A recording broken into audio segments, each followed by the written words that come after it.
May the sky rise up to meet you. May the wind always be at your wing. May the sun shine warm upon you. May the birds around you sing.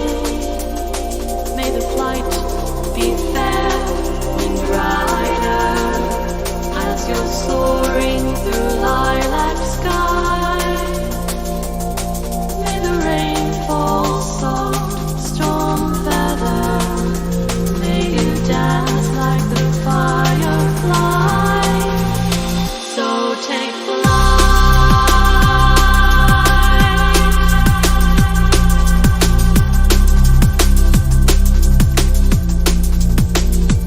Take flight. Take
through the silver rain, sun showers over the lavender cloud. May the sweet breeze blow to hold you, and this blessing be sung aloud. Take flight. Go take flight. Take flight.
Hello everyone.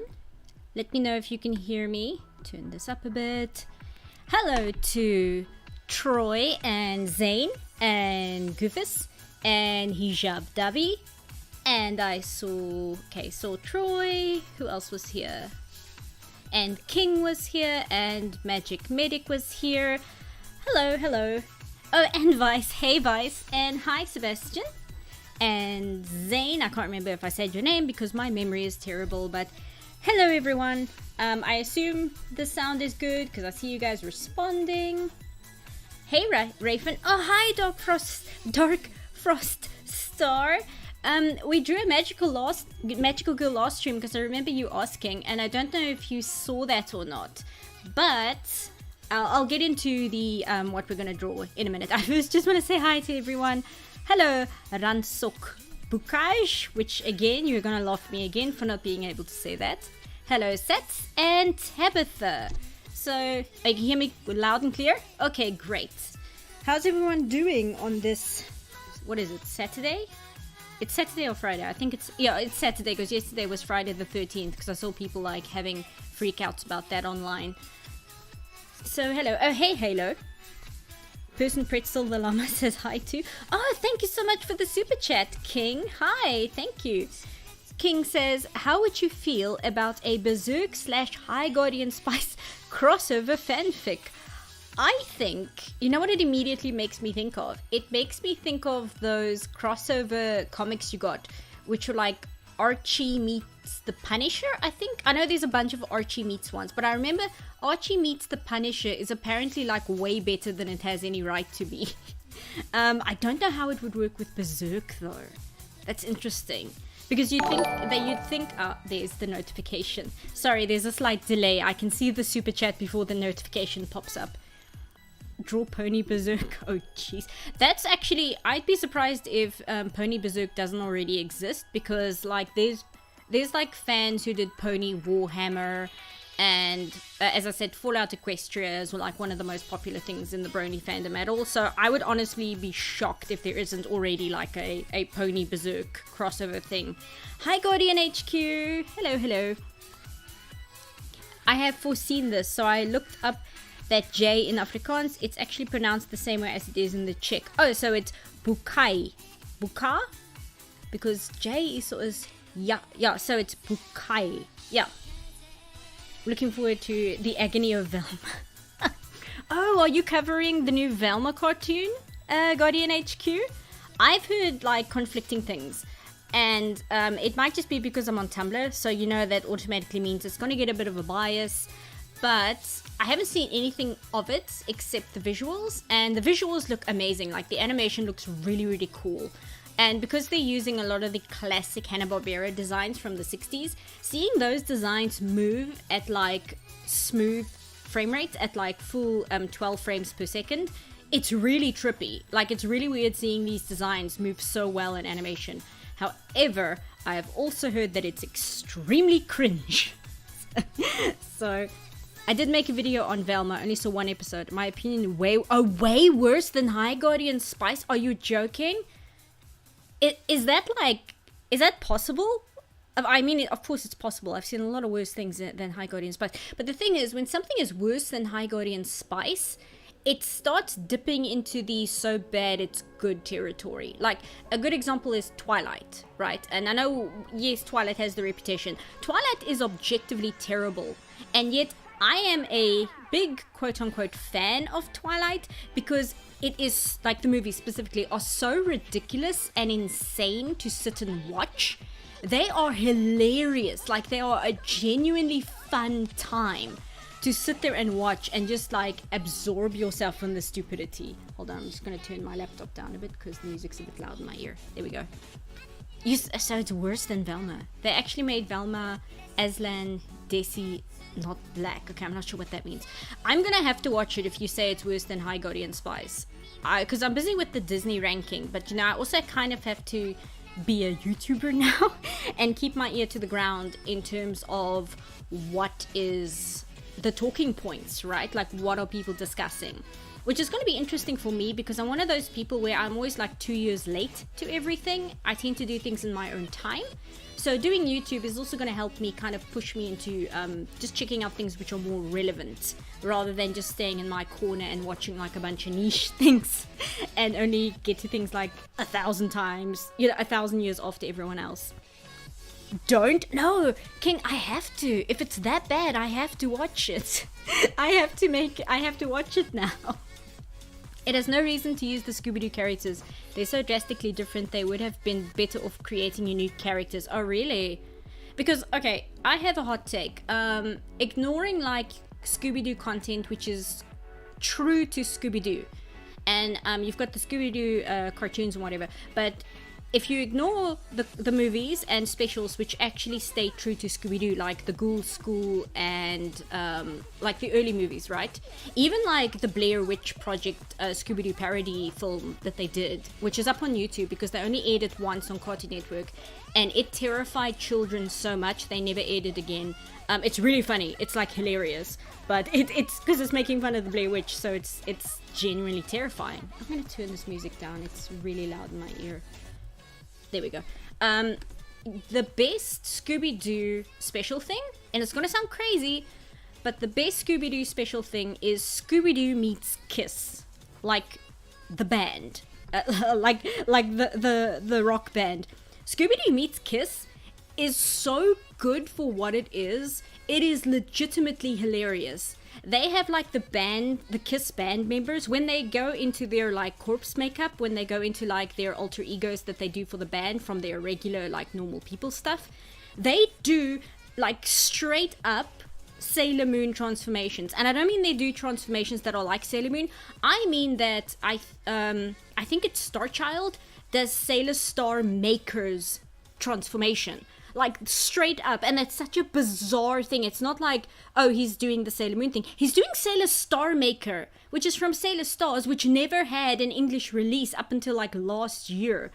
And then they have like, when they go into like space and all that, they have a ship which is in the shape of like a guitar, and the background for the space stuff is all like the Kirby, like not Kirby the video game, I'm talking Kirby the Marvel illustrator. It's his art style, so it has like all the Kirby crackle and things in it. It's insane, but it's really good. It's shocking how good the stupid special is. Kiss actually had a comic book series. Yeah, no, Kiss had everything. There's a Hello Kitty Kiss crossover, like merchandise and stuff. It's insane. Anyway, sorry. But even that, like, they had the Scooby-Doo characters be Scooby-Doo characters. Because, like, Fred's big issue is because he's, like, a character from the late 60s, he doesn't understand why Daphne is into, like, this heavy metal music. And he's, like, super into 60s doo-wop music and, like, beach party music, like the Beach Boys and things. Like, that's what he thinks is cool. So there's like this big conflict among all the characters. The characters are still the characters. It's just they've transplanted them into this world where Kiss happens to exist. So you can do silly things with the Scooby-Doo characters and still have them be the Scooby-Doo characters. You don't really need to change a lot.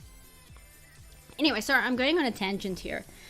If it's really that bad, I am going to have to look into that, because just hearing if it's worse than High Guardians, but that sounds like something where I'm like, I have to see it to believe that, because that sounds insane to me. Where is my screen capture? Here we go. Turn this on and transition. There we go. We're back into Clip Studio Paint. Did you like Maho Shoujo Madoka Magica Seabuff? I did. I've only seen the original TV series.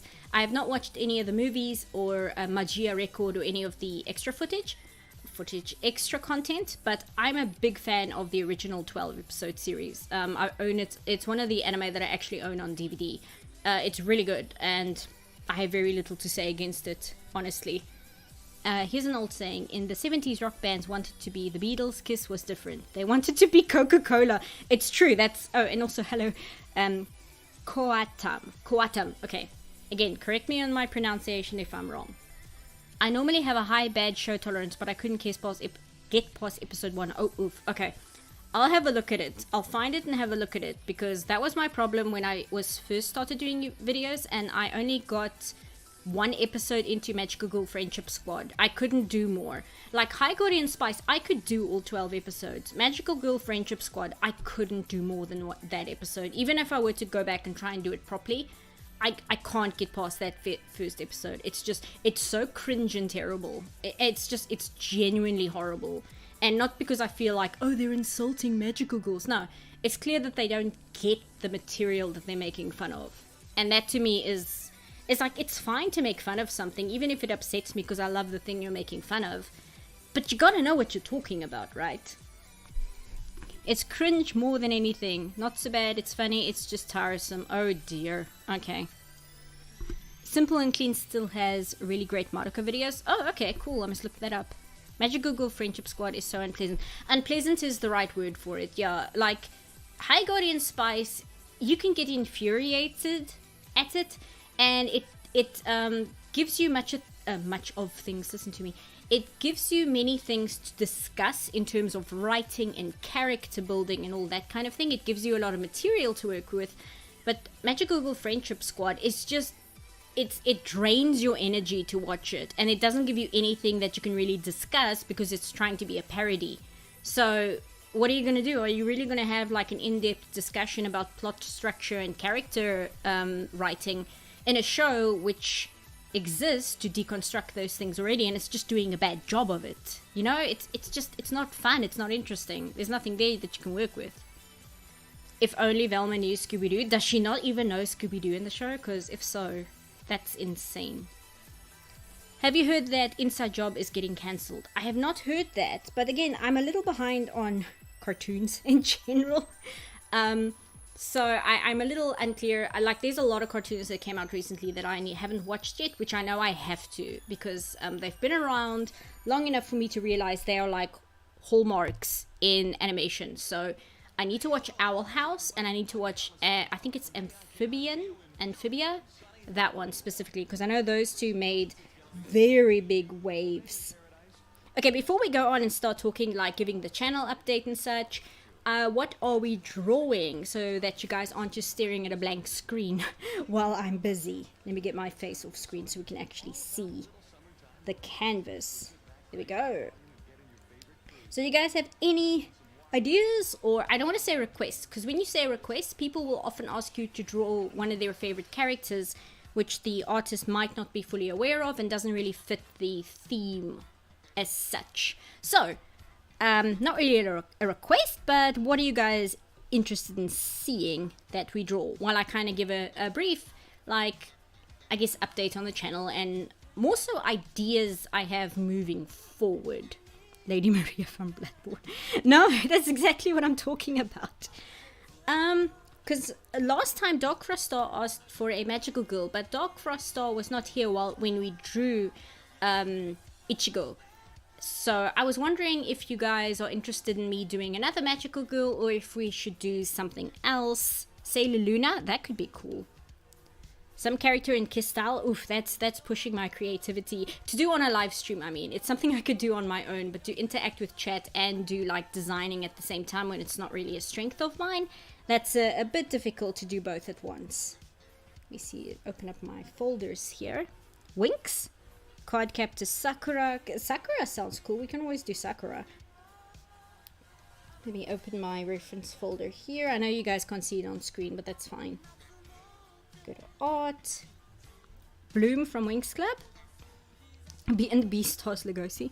What do I want to do? I don't know. I'm perfectly open. I'm not like predisposed to anything specific. I do think like a magical girl might be fun though, because again, I like drawing hair, and I like drawing cute outfits. And oftentimes I'm in fandoms which don't give me like an opportunity to draw that. If I'm drawing for the fandom, like I'm very into Undertale, and there's not that much hair and cute outfits in Undertale. Have I drawn Neppy Cat? I don't want to draw Neppy. Don't make me draw Neppy Cat. I really dislike Neppy Cat. I didn't want to be too mean about it in the actual reviews, but I highly dislike... You can't even call it like a furry, because furries actually know how to draw appealing buff characters. You know, when a furry draws like a buff muscular character, that character is at least like nice to look at. You know? CPF says she's not great at character design. Check it off your bingo card. Sakura from the first OP. Okay, I'm cool with doing Sakura. Let me see if I have a reference image from her just in my folders here, which I should, because I do like her outfit, so I tend to keep images of it on hand. Let me just scroll down all these things. We've got Gal Force, we've got what's this one called again? Demon Hunter Yoko, Wedding Peach, Cutie Honey Flash, Mermaid Melody. What's that? Oh no, that's Wedding Peach. That's Madoka. That's, I don't even know what that is. I think I just like the image. That's Big Wind Up. Type C, maybe it'll get me. Ah, here we go. So that's Sakura in her civvies. Where's one where she's wearing her outfit? Sorry guys, just hang in there. I'm gonna grab one. I know I have one. I just have to find it. This is what happens when you put all your like anime art images in one folder and don't organize it at all and just say, yo, this is a cool picture. I'm just gonna put this where I put literally everything else. There is Cure Flamingo. Where are you? Nurse Ririka. Corrector Yui. Good heavens. Okay, hold on. I'm gonna Google it. It'll take less time. Card Captor Sakura. Just wait for it to bring it up. Images. Professional streamer, everyone. Catgirl Sakura. Oh, that'd be cute. Okay, there. It cuts off her legs. Oh, here we go. Finally. Sheesh.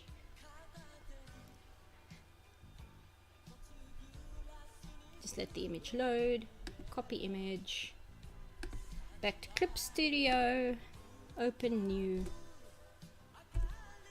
thing and paste. There we go. Okay, here we are. I'm back. Just crop this quick. Invert. Crop.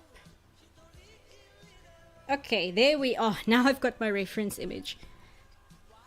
I have one folder with over 600 images for things I love. Yeah, the thing is, I've got my my anime folder here, but I have separate folders within that folder, and one of them is just called art plates, and that's like images like this one, where it's just Sakura, and it's a nice illustrated image used for marketing and posters and stuff.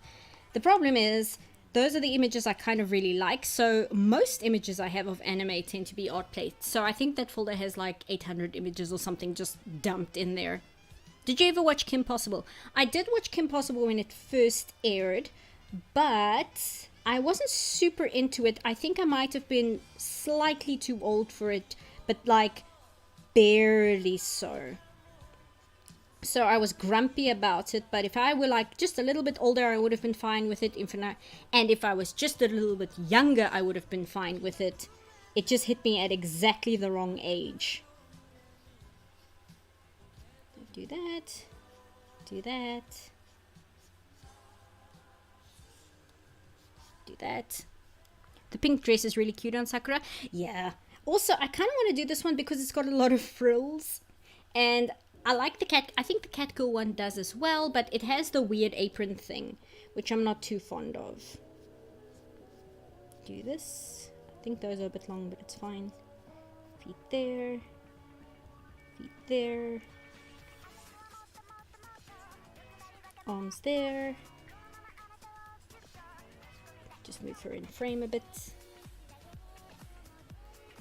Wait, let me do a ruler line. So that we are, sorry, I'm talking away from the mic, so that we are a bit more, like we know what we're doing. There we go. Okay, so this arm is here, this arm is here, legs are here, and well, if her skirt is that puffy, I'm actually going to have to bring her legs down a bit. Otherwise, the dress will cover them up, and that kind of... Sorry, let me just move this. So then, the dress will cover it up and then we can't see anything, which kind of defeats the point. So if that's her dress, we can do that. There we go, that's better. So we can see both her legs. And she's got like a hat. You see? Yes, she's got like a bonnet. And she's got wings. I forget the name of her mascot character. Again, you can knock this off on your bingo card as well. I'm terrible with names. So I can't remember what the mascot character is called. I do like him, I just can't remember his name. I think her head of her staff goes at the front of... It's not like a broom where it would be back here. It's actually at the front. There we go. Let's bring her down here, then we can draw... Carol, thank you. So we'll draw Carol up here. Like this. Does he hold his arms up? No, he doesn't. He's not like the mascot from Nanoha, because that one tends to hold his legs up. Oh, thank you for the super chat, King. Who's your favorite anime villain? Mine's Frieza. Oh, that's a tough question. Like, the very first villain that springs to mind is his name Knives? The bad guy from Trigun, Vash's brother. Because that is a... Well, it's not that he's a very interesting villain of himself, but he's an interesting villain in what he brings out in Vash. And just the I guess dichotomy is the word that those two villains have, that those two characters have with, I think it's Knives' approach and Vash's approach to, how do I say it without spoiling things? Because if you haven't watched Trigun, you should watch Trigun. It's really, really good. And just like how that story develops throughout the show and how Vash and his brother's relationship form, it's not really like a relationship like we would think in High Guardian Spice, where Sage and Rosemary have a relationship. The relationship between Vash and his brother in Trigun has very little to do with how they interact with each other and has more to do with what the other reflects in each other. Like what Vash's brother means to Vash as a person and vice versa. And how they both react to the same news differently and how they live their lives differently based on them coming from an identical place. And I think that's very, very, very interesting. It makes for a very interesting story overall. So it's not that he's an interesting villain as a villain. He's an interesting villain in what he brings to the table for the plot as a whole. We'll never escape High Guardian Spice, will we? No, it's gonna live on forever. We're going to be stuck with it. The thing is also, though, I feel like a lot of people who are in my chat will possibly have seen the High Guardian Spice video, so it's an easy thing for me to reference and feel like a lot of people will kind of know what I'm talking about. Because if I use something else, there's a possibility that people who have only joined recently might not really know what I'm talking about, or they haven't really watched what I'm talking about. So it's just an easy thing to refer to. I just saw the first episode of the reboot and I had a lot of questions with it. I don't know if I'm going to watch the reboot. I'm a 2D animator, so I am automatically biased against CG anime, just in general. I don't know. I'm a 2D animator for a reason, right? That's what I like. So to see a Trigun anime in CG, even if it's very good CG, I'm just like, I don't like that. I'm sorry. It looks good though. I'm not interested. The only CG anime I've made an exception for is Beastars, and I haven't seen the second season yet. My eyes see 3D and I hiss. Yeah, that's basically how I feel as well. Okay, so I should probably like start giving the update as I'm doing the head here, because I can kind of talk and do that at the same time. So, firstly, I mentioned it in the community post, but the Patreon tier for streams has actually fallen below stream level. And there's a reason why. The reason why I kind of knew beforehand. So that's okay. However, it means that I will have to postpone streams until the Patreon hits that tier again. And the reason why is because I made that tier thinking that I wouldn't be very good at streaming, and streaming wasn't really something I was sure how much I'd be able to do, because I tend to be all over the place, and I worried that talking in front of an audience wouldn't really work, and I'd drop things and just be a complete disaster. So the tier was originally made to incentivize, well, if we reach this tier, I will start streaming even if it's a little bit out of my comfort zone. So now I'm at the point where, even though I'm still kind of a disaster when I stream, it's at least funny and it's enjoyable. However, I can't just keep doing streams just because I enjoy them when that is a Patreon tier, you know, because otherwise I'm basically insulting the patrons who had helped me get to that tier in the first place, where they feel, oh, we helped you. The reason we got streams is because we helped you reach that tier, and now you're just doing them for free. So that's not very fair, you know. So I can't exactly be like, oh, well, I'm just going to keep doing streams because I enjoy it. So that's the reason why. As long as it's beneath the streaming tier, we're not going to be able to do like monthly streams. I just made an exception this time because I felt it would be easier to give announcement and talk about the channel update in a live chat, so I can talk with you guys directly. Because I was trying to think how I can do it just in a video, and what I can use for B footage while I talk, and I kept procrastinating it, and I couldn't really figure out what would be interesting to look at while I talk. So I just said, you know what, we'll do a stream. I can explain things directly, I can answer questions, so that it's not just kind of like, oh, by the way, we're not doing streams anymore, bye, you know. So that is conversation point number 1. So that was the big thing. That was the one thing I really wanted to discuss, because frankly I didn't want to just drop you guys and then everybody's confused as to what's going on. Why are we not streaming anymore? Did something happen, etc. Even if I explain it, it's just kind of rude to dip out and like leave you guys hanging. I don't know, I felt really not cool about that. I was like, no, that doesn't feel nice to do to people, you know. And I feel like I'm scooping up lard when it comes to rewriting Power Fantasy. So let me just focus on this eye shape here, because I can see I'm already screwing it up. And there you go. The other talking point, and this doesn't really have to do with the channel, it's just I just want to mention it, is my birthday next weekend. So that is also a thing that's happening. So feel free to to comment happy birthday next weekend, because that's the thing that's happening. So that's the other thing I wanted to discuss. That certainly would have caught me off guard, you ending these monthly streams like so. Yeah, that's what I figured. I figured I can't just be like, oh, by the way, you guys aren't going to see me until that tier, bye. I don't know. I mean, I feel like, I guess insensitive. It just seems rude. That's kind of what it boils down to, is it felt rude to just dip, you know?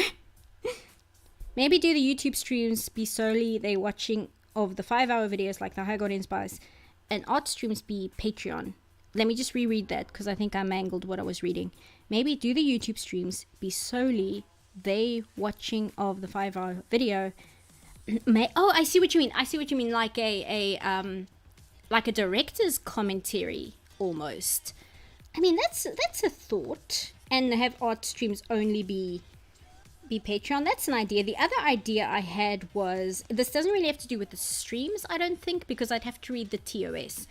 But I was considering looking into channel memberships. And at first I was thinking, how can I tie channel memberships to streaming and such? And then I just decided, you know what, I would have to look into the TOS closely to make sure I'm not breaking any rules, because YouTube is very strict on their TOS and not going against TOS.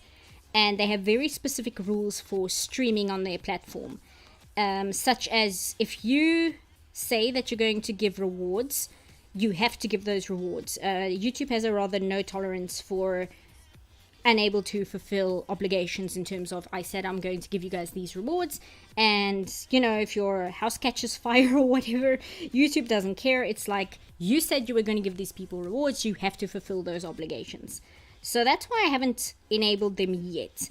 But I believe that you can also enable them, and if you say up front that there's not much in terms of rewards, it's just for support, YouTube is okay with that. But I figured I could maybe offer emotes or something. I don't know. So I thought I would ask how you guys feel about memberships on YouTube channels. I'm legitimately curious, because the other thing was I realized that a lot of people might be on YouTube and they might not want to be on Patreon. Like, they don't want to start an account, or they don't really know how it works, so they'd rather not, or they have I guess they're nervous about linking their finances to it. I don't know. There's all kinds of reasons why somebody wouldn't want to join another website, right? Whereas I figured if you're on YouTube, you're already on YouTube, right? So that was the other thing, because lots of people might be on YouTube and they don't want to be on Patreon.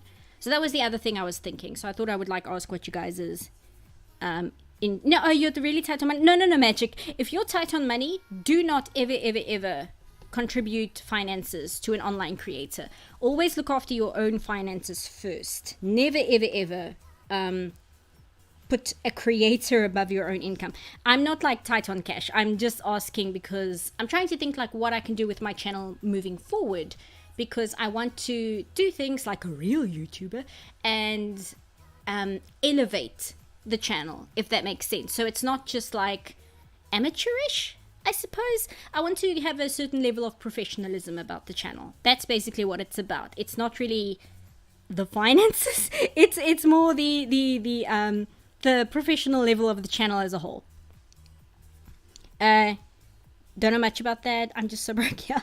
No, guys. No. I'm asking in terms, like I said, it's not really, oh, guys, I really need us to do this thing because the income, blah, blah, blah. You know what I mean? And no, it's not that. If you want growth on YouTube, you need to grind videos out. The algorithm rewards regular uploads. Yes, I'm aware of that. And I also know that shorts really help. I know they're going to talk about monetizing shorts. I'm not too concerned about that right now. But I know that shorts, just posting them is like YouTube likes it when you post shorts, and they will boost your channel as a whole if you upload shorts regularly. So the other thing I was wondering is, in a channel like mine where I'm not vlogging or anything, what kind of shorts could I do?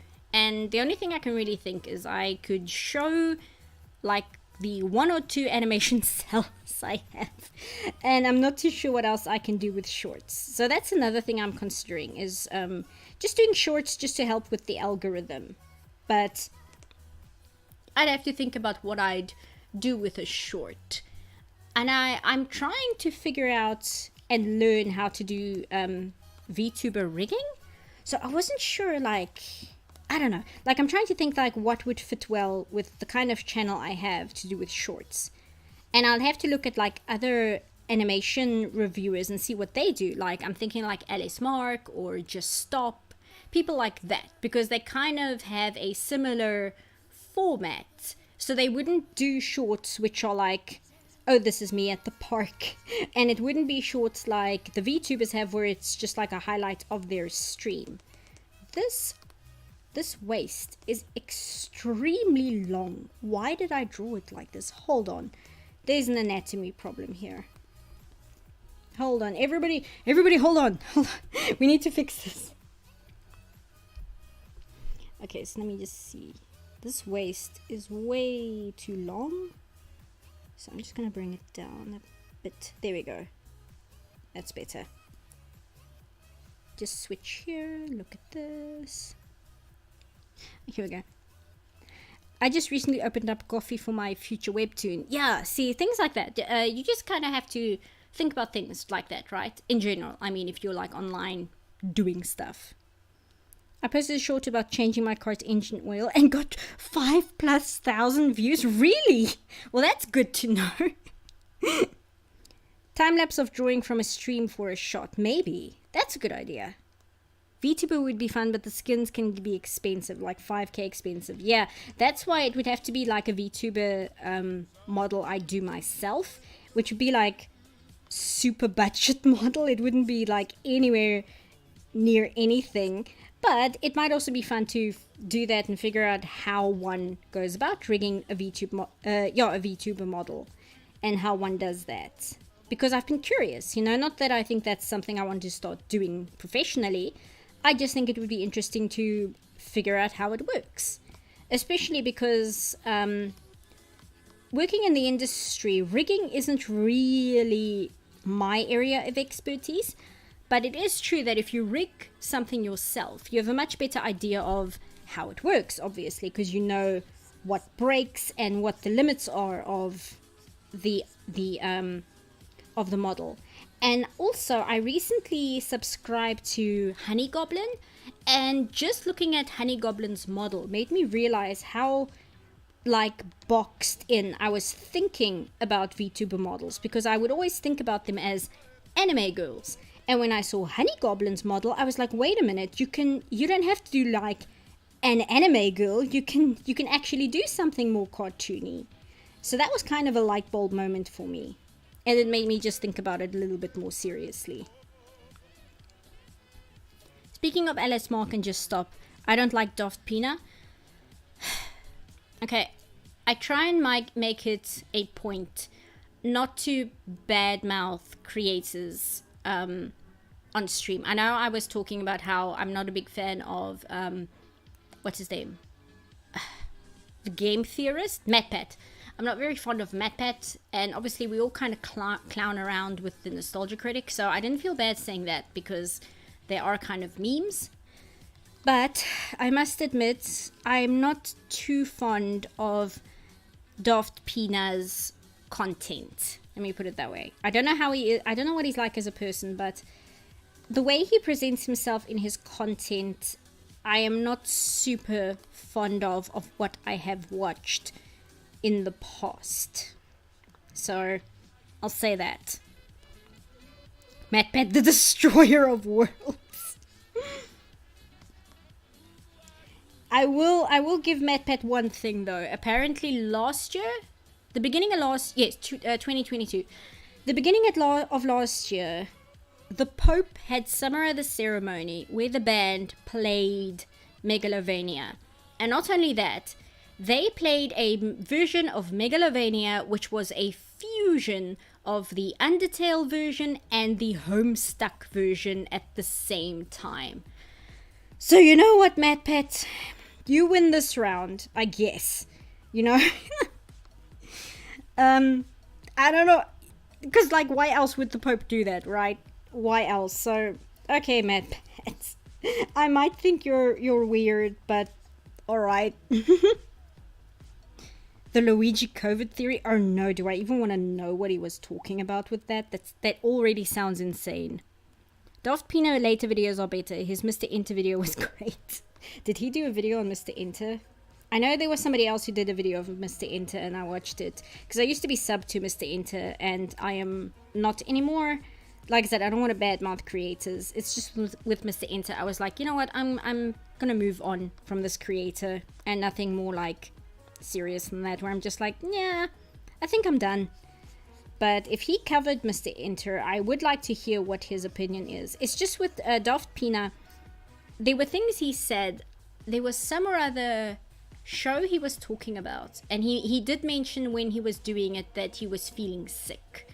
So he might have been on NyQuil or something. But there's a stream, and in the middle of the stream, he says he's talking about his obsession with hot goth girls, which he's really into, which, that's cool, that's fine. But then all of a sudden, in the middle of the stream, he says this sentence, and I'm quoting here. He says, "Marceline makes me cream," and I was like, ugh. Dude, why? And there's just one or two things where he just, I'm like, that's so crass, and why would you say that? It's not that I'm a prude, it just comes across as dude. Yeah, bruh. Exactly, bruh.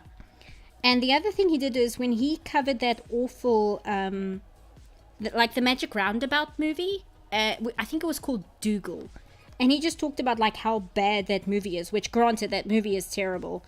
But then like in that review, he said something along the lines of European studios stop trying to make CG cartoon movies, you're just bad at it, something like that. It was something where he was implying that, or just straight up saying that European animation movies were trash and only Americans should do them because they're automatically better at it. And I'm pretty sure he was making a joke, but at the same time it's like, dude, that kind of just makes you look like an asshole American, and it makes you look like a garbage person.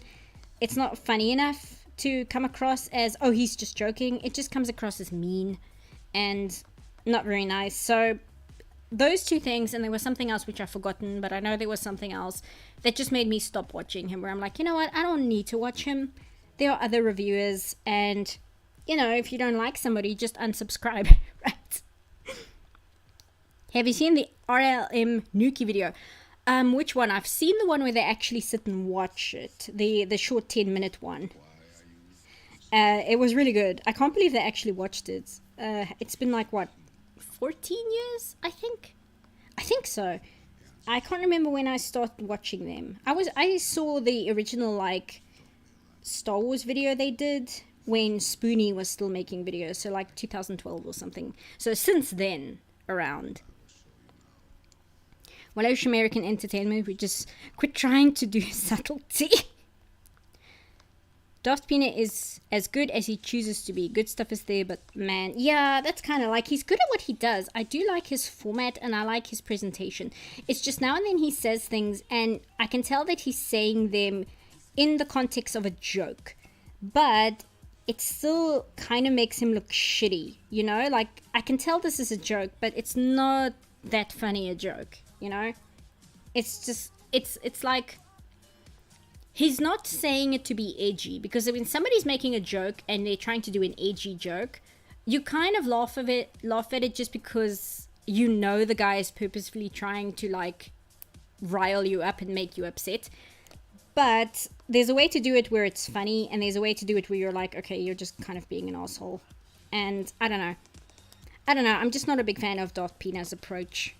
I do think he has good content. It's just, I watch his good content and I want to like it, and then now and then he says something and I'm like, dude, I'm trying to enjoy your stuff here. I'm trying to give you a second chance. Her eyes are way too big. I know she's an anime character, but I'm going to shrink them down a bit.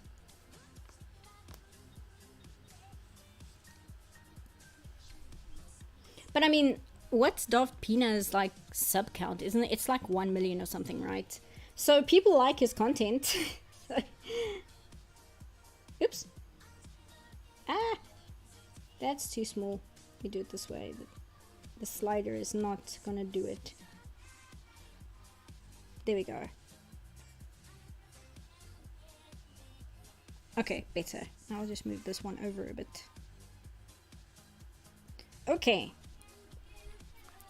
Cue the not funny didn't laugh me. Yeah, pretty much. It's like, I know you're saying these things because you think it's a joke. I know that you don't actually hold these beliefs. It's just that the joke isn't very funny, and it just kind of comes across as kind of mean. And I think, as somebody else said, kind of out of touch. What is her eyelashes like? I think she has rather understated eyelashes. She's not like Sailor Moon, who just has these massive eyelashes. Let me just check. Yeah, they're kind of subdued. Okay. Also, how old is Sakura? She's like, I think she's 11. She's much younger than Sailor Moon. I do know that. I need to get back to watching it. I think I've watched 40 episodes. I think there's about 70 in all. And I've watched like around 40 of them. They're very good. I just need to get back to it. Isn't she also very... Yeah, that's what they said. I like edgy humor. It's just a lot of people forget to add the humor part sometimes. Yeah, that's a good point.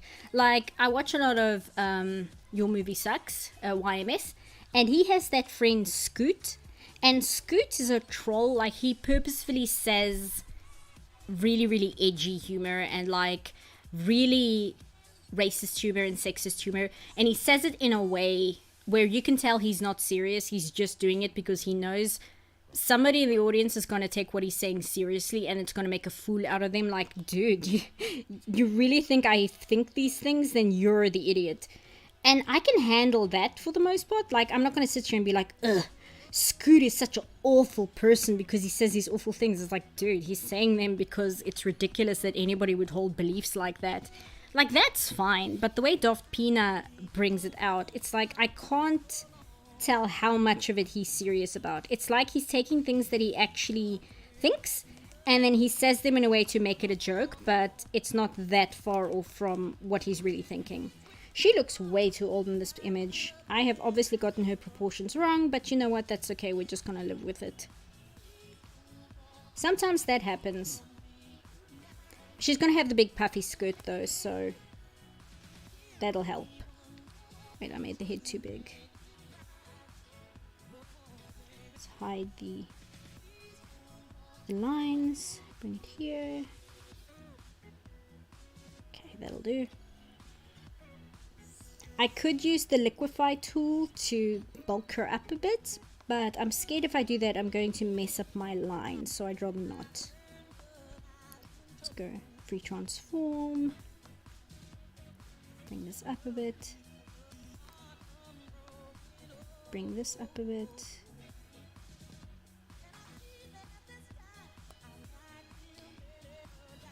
Bring this a bit there. Bring this a bit there. See what that looks like.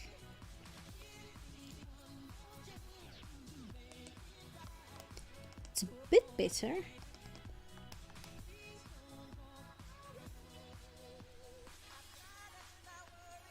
I think this arm is also a bit short. I think that might also be part of the problem. Or at least too thin. Okay, yeah, that's better. Okay, I'm back. Just had to focus on what I did wrong there for a second. Serena is actually 16, so I give her a pass. You mean Usagi? Usagi Serena? She's 14 in the first season, and she's 16 at the end. Oh, there goes the chat. Okay, sometimes my phone is a little behind, so then I have to switch over to Streamlabs just to check what people are saying. Serena, oh, Serena from Pokemon. Oh, thank you for the super chat again, King. I love your accent, it's adorable. Thank you. I'm very glad. Like I said before, a big sticking point for me for not starting YouTube videos sooner was because I was worried people would just kind of be weirded out by my accent. Not helped by my lecturer. Okay, so if, like, when lockdown had just started, my old lecturer from college asked me whether I would do an interview with some of his current students over Zoom to kind of talk about being an animator once you've graduated. And I did the interview, and then afterwards he started making fun of my accent. He's like, dude, you have been in South Africa for too long. You've completely adopted back your South African accent. And I was so embarrassed. I'm like, Kelvin, why? He was joking, but still, I'm like, Kelvin, please. Okay, so she has a fringe.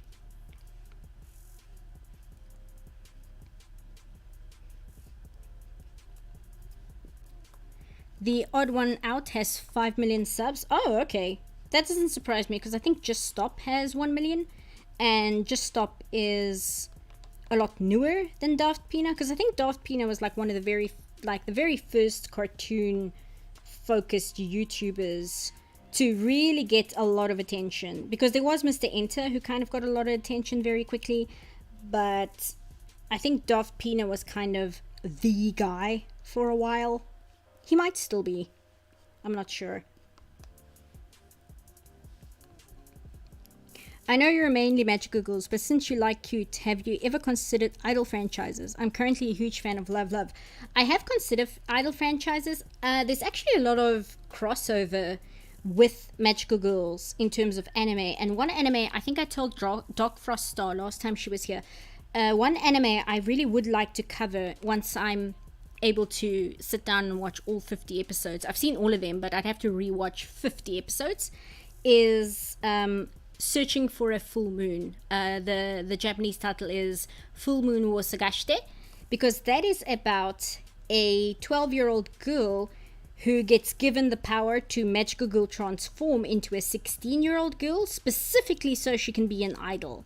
And she's far from the only magical girl to be idol focused. Before Sailor Moon, that was kind of the default, because you had like Creamy Mami was idol focused, lyrical, not lyrical Nanako, what was, it's Nana? Not Nana the anime, there's another one that's like lyrical Nana or something, and it's not lyrical Nanoha, that's something else. And that's also idol focused, as well as being a young girl who turns into an idol. And isn't like Magical Fairy Persia, isn't that also idol focused? I think so, not sure.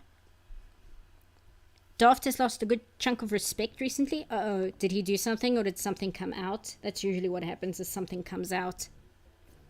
That sounds... Fancy Lala! No, that's actually what I'm thinking about. Thanks, Blantosaurus. Also, hello. I don't know if I said hello earlier. Yeah, Fancy Lala. That is the one I'm thinking of. Oh, but you mean Full Moon no Sagashite? No, Full Moon no Sagashite is very different from Lala.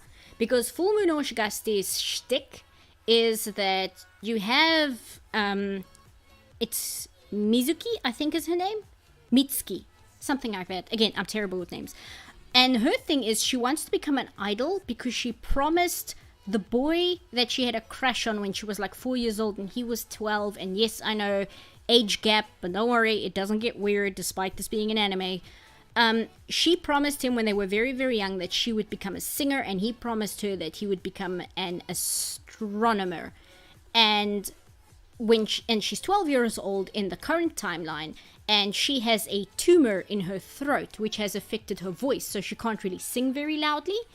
And then two Shinigami show up, and for whatever reason she can see them, and they're kind of checking in on her because she has 1 year left to live. And they're just making sure that she doesn't have any regrets, because if she dies with any regrets, she'll become a ghost. And that's not what they want. And when she finds out she has 1 year left to live before she dies of throat cancer, she decides she has to try out to be an idol. And they're like, but you're 12 years old, you have to be 16. And she's like, yes, but I have 1 year left to live, and I made this promise that I am going to be a famous idol, and if this is the only time I have left, I have to fulfill that promise.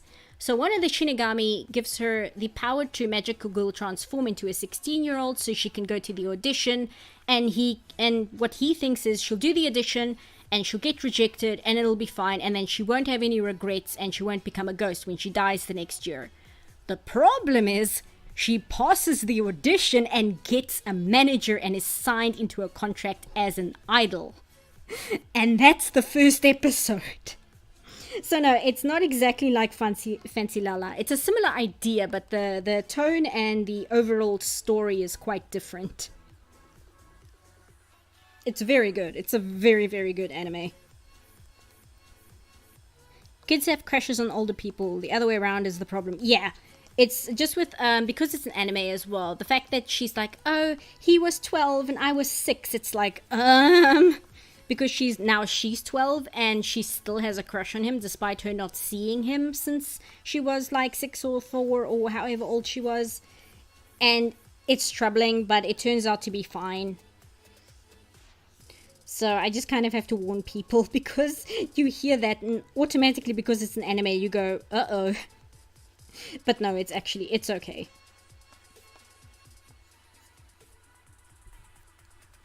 Oh yeah, Cardcaptor Sakura has a ship between a little girl and a teacher. Yeah.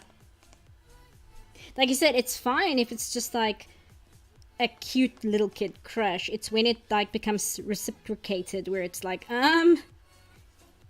But the thing is as well is, and anime in general, and this is kind of a bigger discussion, so probably not something to just idly discuss in the live stream. The purpose of anime within Japanese culture regarding that sort of thing is completely different to the Western perspective of it.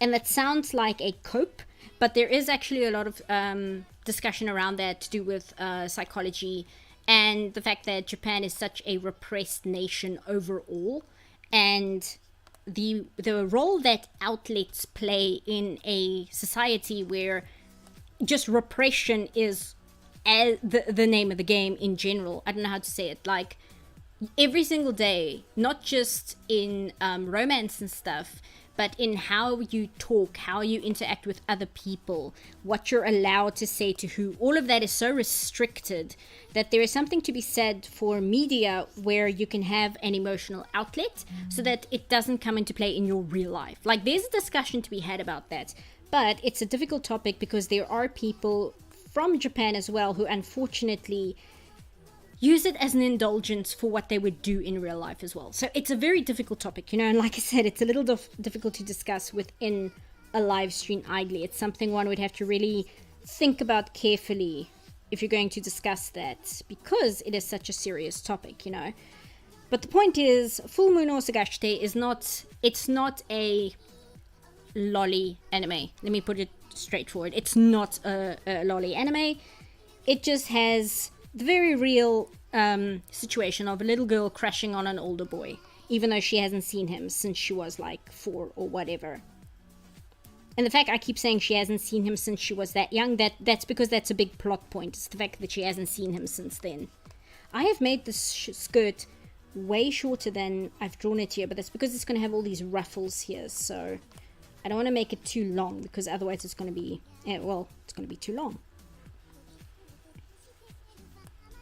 Daft made a video on the odd one out saying that the reason why he doesn't want to show his G friend's real name is because he only uses her to make video contents, implying that he will dump her soon. What? What business is that of his?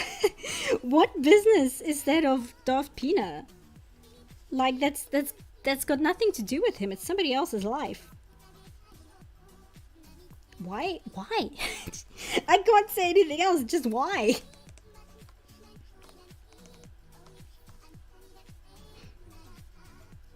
Cultural differences. Yeah, that's the easy way, but again, it's difficult because when you say that, people think you're making excuses, right? They're like, oh, you're just making excuses. I was like, no, I mean that quite literally. I know Great Teacher Onizuka had some iffy morals when it came to that, but it was still a blast to watch. Great Teacher Onizuka is like up there. I put it on the same level as Trigun, I think. It's really good. Also because I think Great Teacher Onizuka is one of the few anime to really address, or one of the first anime to really address a lot of problems within Japanese society, specifically around bullying and like problems that Japanese teenagers go through, which, you know, you're not allowed to talk about in Japan because it's just seen as, no, you're not supposed to talk about that. You're not supposed to acknowledge that that's a problem. So Great Teacher Onizuka really addresses a lot of things like that. And it's just funny. It's just a funny show.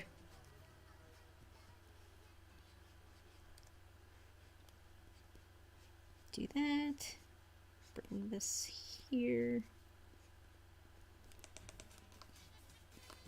Let's do some frills. I feel like a lot of anime characters are really just stand-ins for adult issues, like Neon Genesis Evangelion. The way Shinji and Asuka fight later on is very much adult relationship problems. Yeah. It is true. Like, again, my favorite anime is Revolutionary Girl Utena, and Utena is basically allegory the anime, you know. RE Life explored a lot of this adult obsession with high schools. Oh, really? I still need to watch that. It's on my watch list. I just haven't gotten to it yet. Folds like this.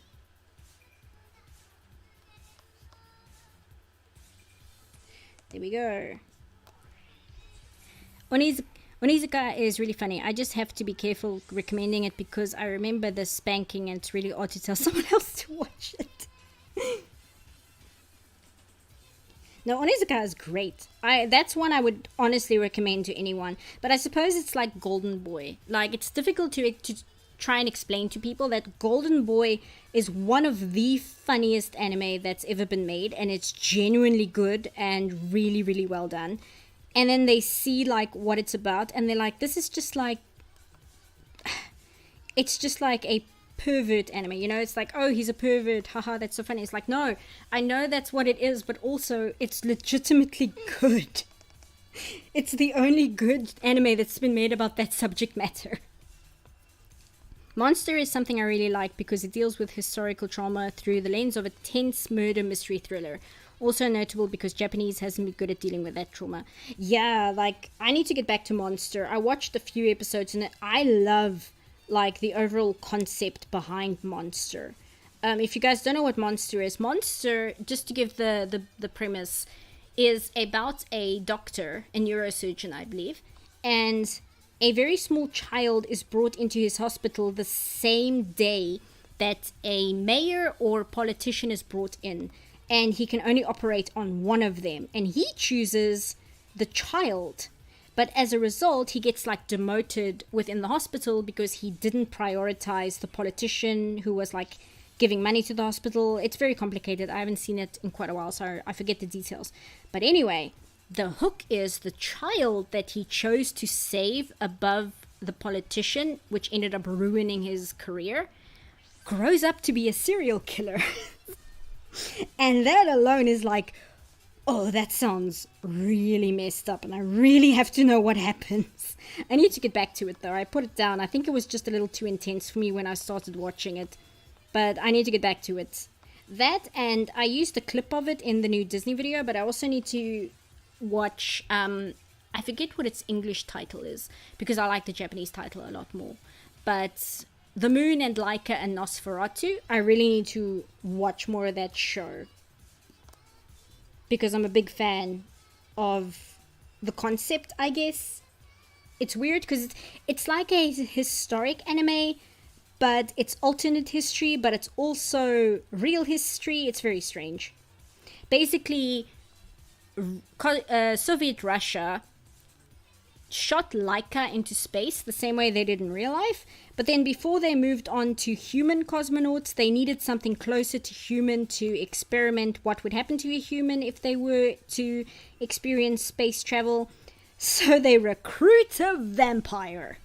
And I'm like, yes, this is the best concept for an anime I've ever heard. I need to watch more, because that premise alone is genius. Golden Boy is so overwhelmingly funny and inspirational for working hard. Yeah, that's the thing. It's genuinely like, work hard, believe in people, do your best, and also it's about a pervert.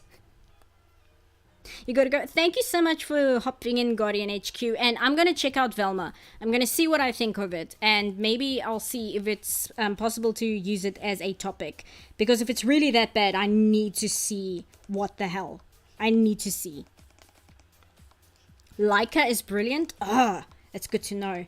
Yeah, just the premise alone and what I saw of it, I'm like, this looks incredible. I need to watch more. That is one heck of a twist, yeah. They shot the vampire to the one place that hasn't been corrupted by capitalism. It's true.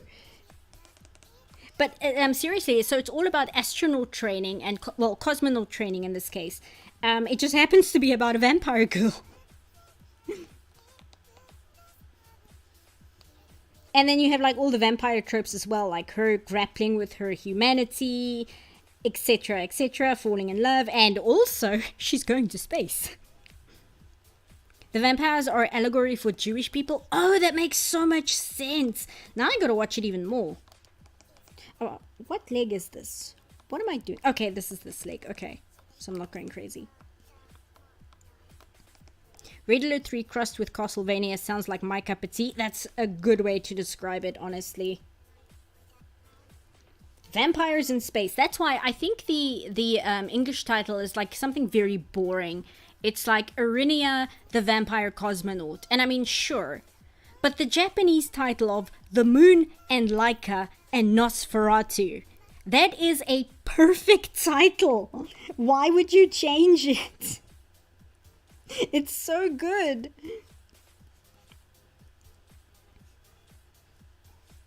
Here we go. Oh, and another channel update. Well, not really a channel update, just a personal update. I saw that the show I worked on last might possibly be premiering in February. So I still can't say what it is. I have to wait until it premieres. But as soon as it does, I'm going to start yelling about it in the community tab. So look forward to that. So when I can finally tell you guys what I've been working on.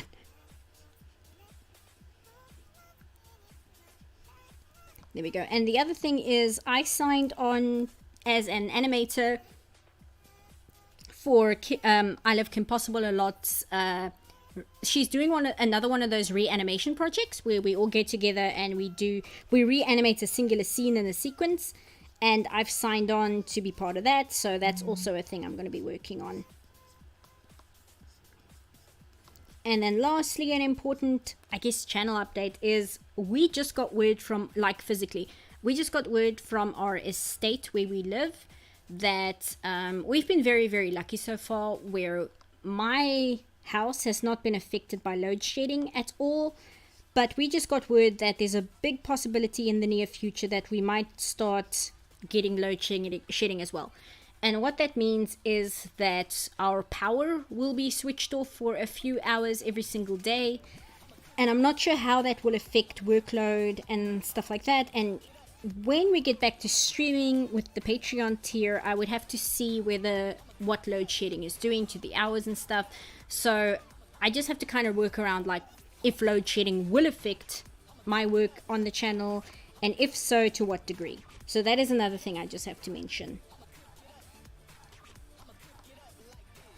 There we go. Do that. And she only has really short gloves, so...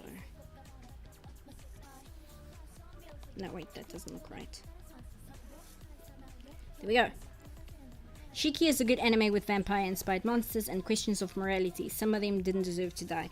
Yeah, I heard Shiki is really rough. Like, on purpose. It's very difficult to watch. Let's draw Kero. Missed the beginning. How are you doing? Love the Disney video. Hey, Abraham. Thank you. I'm doing good. And I'm so glad. That's the other thing. I'm glad you mentioned it. I'm so glad you guys enjoyed the Disney video because I won't lie. You know, it's a little daunting when you have a subject matter which did very well on YouTube, but now you've completed it. So now you have to move on to something else. And it, of course, there's going to be a little bit of drop off because how could there not be, right? But it is, I felt good to see that people were commenting on the new video covering Disney stuff. That made me very happy, and I'm very happy to see people are enjoying it. I will get back, I'll do Magical Girl content next, but I just felt it was important to do something else, also just to give the indication that I'm not going to focus purely on Magical Girls, because I was worried that I would box myself far too small into one specific subject matter when I want to focus on animation, right? So I was very glad to see the Disney stuff is being enjoyed. There we go. ETA on second Disney video. I have watched 4. I have 6 more to go. And I watch, let's say, roughly 1 Disney movie a day. So maybe a week and a half because I've got my birthday coming up and stuff. But it should be out either early next month or end of this month, depending on what happens and such. Hey, Sleepy! It was a good ass video, thank you. Oh, he's got round ears. I was thinking he has like little cat ears.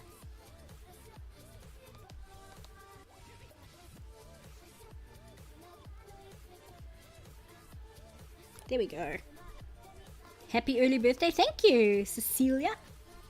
I came here from Tumblr for your High Guardian Spice series, and I loved your way of explaining things so much that I loved the Disney video. I'm so glad. Thank you so much. By the way, what do you think of Rankin Bass, especially the version of The Hobbit?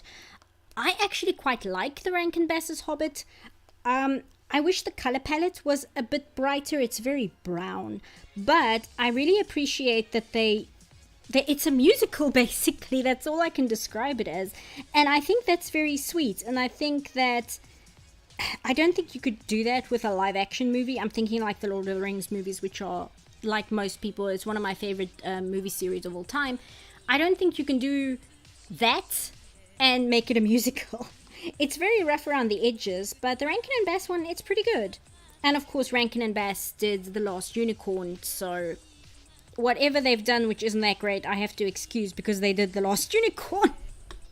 It's like, yes, but they did The Last Unicorn. Wait, this isn't working well.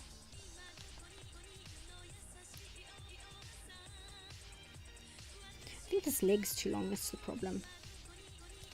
Yeah, okay, I see what I did wrong. He's got like little these. He's got, I guess, thighs. Here we go. Okay, I see.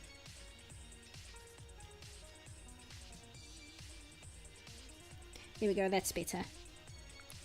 Remember when I told you not to look into Kagoma? Yeah, well, I'm working on making a game on that website, so you can now smack me with the hypocrite stick. Speaking of which, somebody said they wanted to talk about the nonsense going on with Wizards of the Coasts and Dungeons and Dragons that's going on. I'm only vaguely aware of what's going on. I know what the big T is, but somebody said we should mention that, so I'm mentioning it now. I think we should all go back to playing Planescape, but I think the copyright is still being held by Hasbro.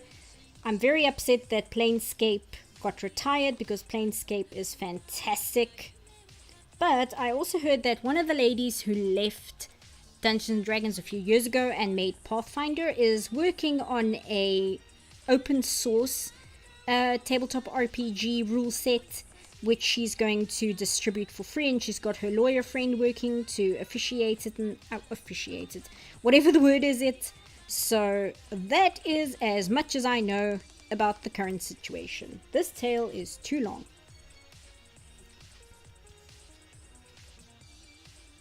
Drawing and talking at the same time means my art is a little sloppier than usual, but you know what, that's fine.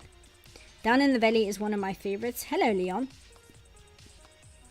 This is what wings? Okay, they're just here. They're not like floating.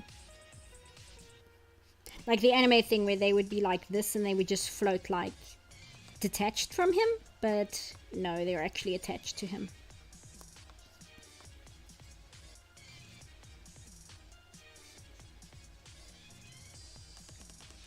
Actually, let me make this tail a little bit more dynamic, because it's at the moment it's just kind of hanging,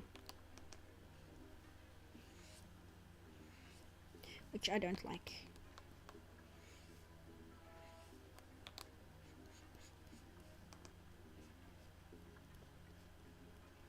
There we go, that's better. So we need to shrink him down a bit. There. Okay. Long-tailed boy! I think they just actually stopped their plans due to severe public backlash, but the response was still salty about it. Oh, okay, so they actually, like, backpedaled. Apparently my friend told me that people was unsubbing from their online resources website to such a degree that they had to hide the unsub button or something like that. Just something ridiculous. Kogama's staff dropped off the face of the earth and only make weekly update. Meanwhile, we're screaming in pain at all the hackers. Oh no. Okay, I can already feel that this staff is going to look very derpy, but that is okay.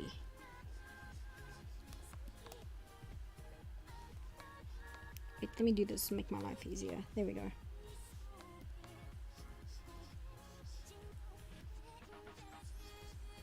The competition ganged up regarding D&D to make open RPG creative license. You know what? That's a good thing. Speaking of which, though, I do have the video game of Pathfinder. I need to play that, and I need to get back to playing the Planescape video game, which is fantastic. Like the Planescape PC game from 1998. I know I mentioned it on stream before. It's genuinely just really good. Wait. Okay. So it's like that. Okay. And then it's got this. And it's got like a, I don't know what you call this. Like this. Yeah, it's good enough. Now I'm going to use a straight edge. Actually, I think this can be a bit bigger. And I put it here. Make it bigger. There we go. Go to line. Do this. To about there. Yeah.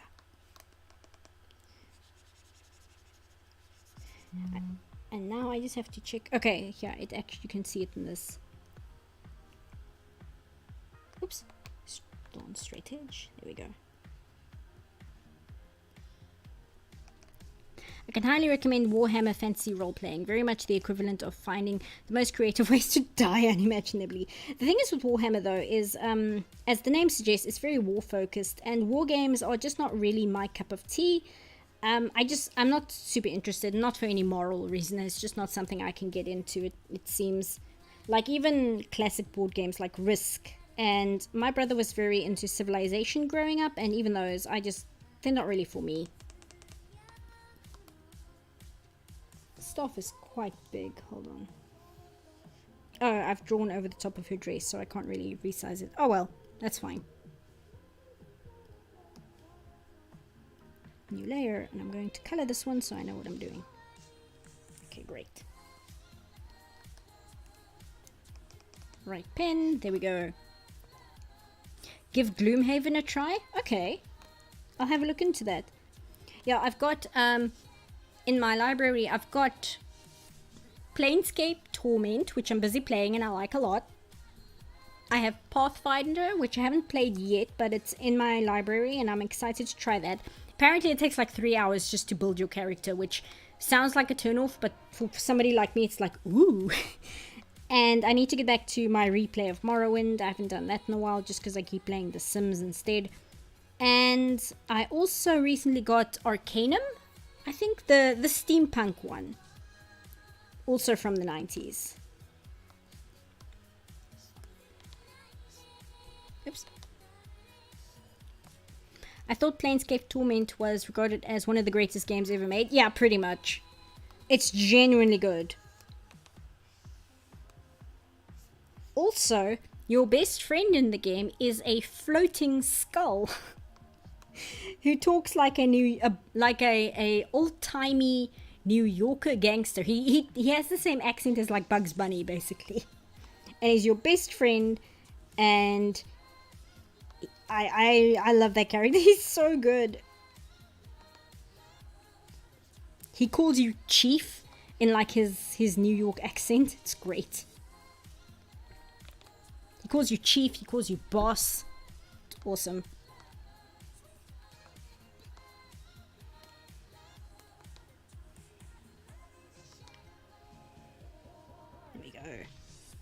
Are you into point and click adventures? I am to a certain degree.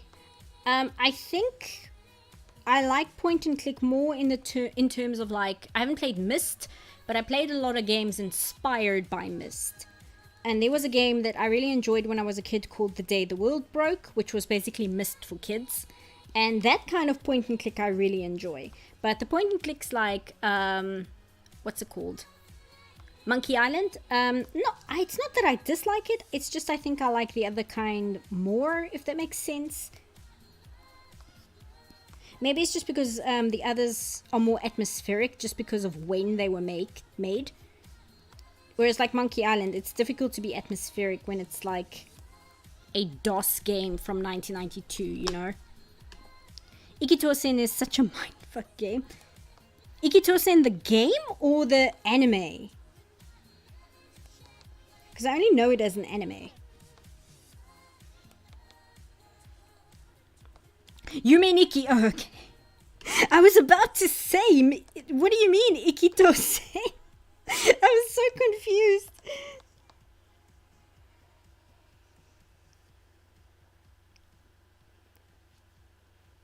Yume Nikki is great though. It's probably no shock that I really like Yume Nikki. I like Ib a little bit more than Yume Nikki, but that's because I love the characters in Ib. I really love those characters a lot. I was like shrieking when I saw them announce that Ib is now on Steam.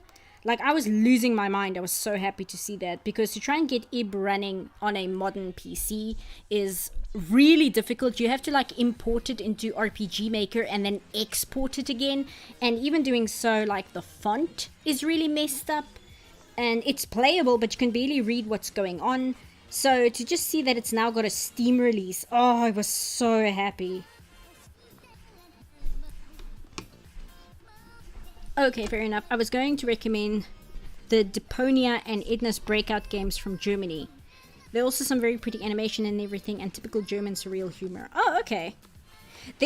Are those the games that's like based on an opera? I watched somebody recently cover some other point and click game from around the late 90s, which was inspired by Wagner's opera, and they're legitimately insane. Like, they are legitimately ridiculous nonsense. But like, I don't want to say in a good way, but in a unique way where you're kind of glad they exist, even though they're not very good, just because they're so weird and so unabashedly artistic. I'm always happy to excuse something that's bad if it's at least artistically bad, rather than just being like generic, pumped out to make money bad. There's nothing fun about that. But when something is artistic, if it's bad, at least it's interesting, and I'm more willing to support it. Oh, it was Mandalore. Thank you. Yeah, I knew I watched somebody. Yeah, it was Mandalore. You're right. That video is amazing. I was laughing so hard at some of it. Like the room, yeah.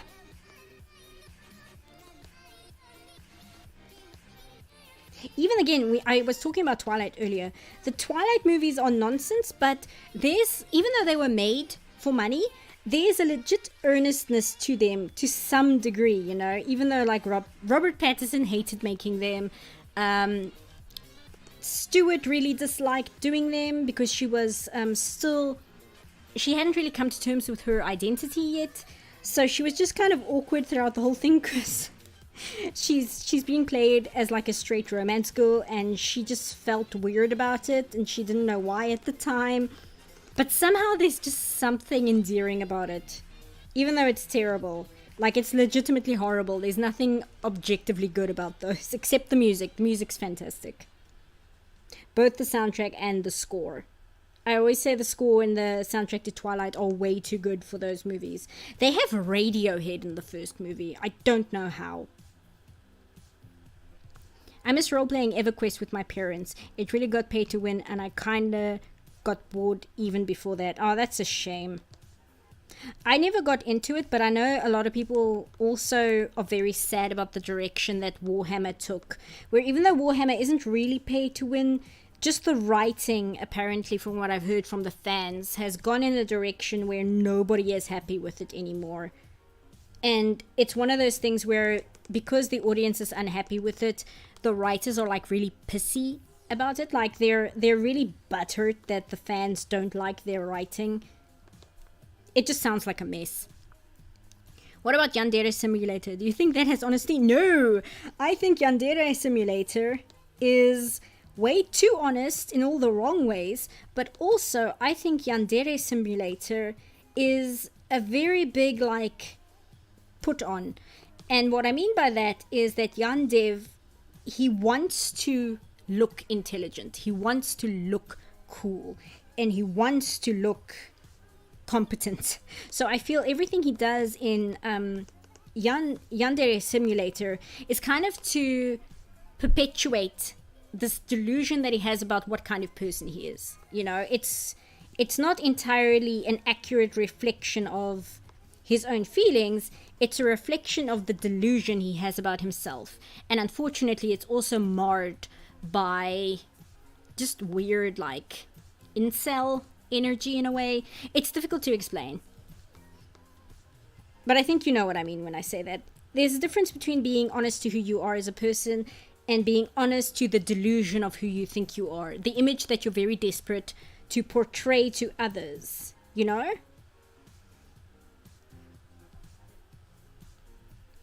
When I was 14, I was really interested in Jansim. Yeah, I don't blame you. Like, it's an interesting concept, at least. It's just unfortunate that it's the kind of game that 4chan would have made, like, 8 years ago. The only thing that's left is the massive scope. Talking about Warhammer 4000. Oh, okay.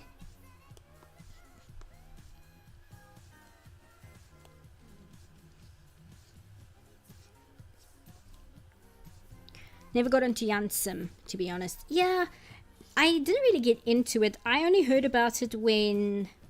Who was it? Kappa Kaiju made his massive video about it. I'd heard about it before, but it was only until Kappa Kaiju made his... Sorry, it's my phone. When Kappa Kaiju made his very first breakdown video about why it will never get finished, that I really understood what the deal was with it, you know? And I've been very interested just because of the kind of things I'm interested in. I'm interested in, like, internet weirdos, for a lack of a better term. So I was very interested in what Kappa Kaiju had to say about Yandev himself as a person, as portrayed by the work he does in Yandere Simulator. That's why it was interesting to me. The game itself isn't really something, even if it was like a good game, I don't think it's something I would play myself, not because I'm morally opposed to it, it's not my kind of thing. Jansim is basically proto-Goat Sim. Pretty much, actually. That's what I mean, though. Like, if Jansim was being authentic, he would lean into the fact that it's kind of a ridiculous game. But he's so desperate to be seen as important and serious that his ego gets massively hurt when people make fun of it, you know? And he gets extremely defensive about it. And that's why I feel there isn't a lot of authenticity to it.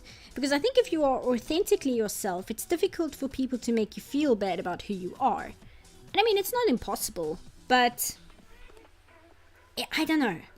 I just feel like if I'm being myself and people criticize what I do, then I just have to accept that I'm not their cup of tea because I haven't put upon an image that I hoped they would like.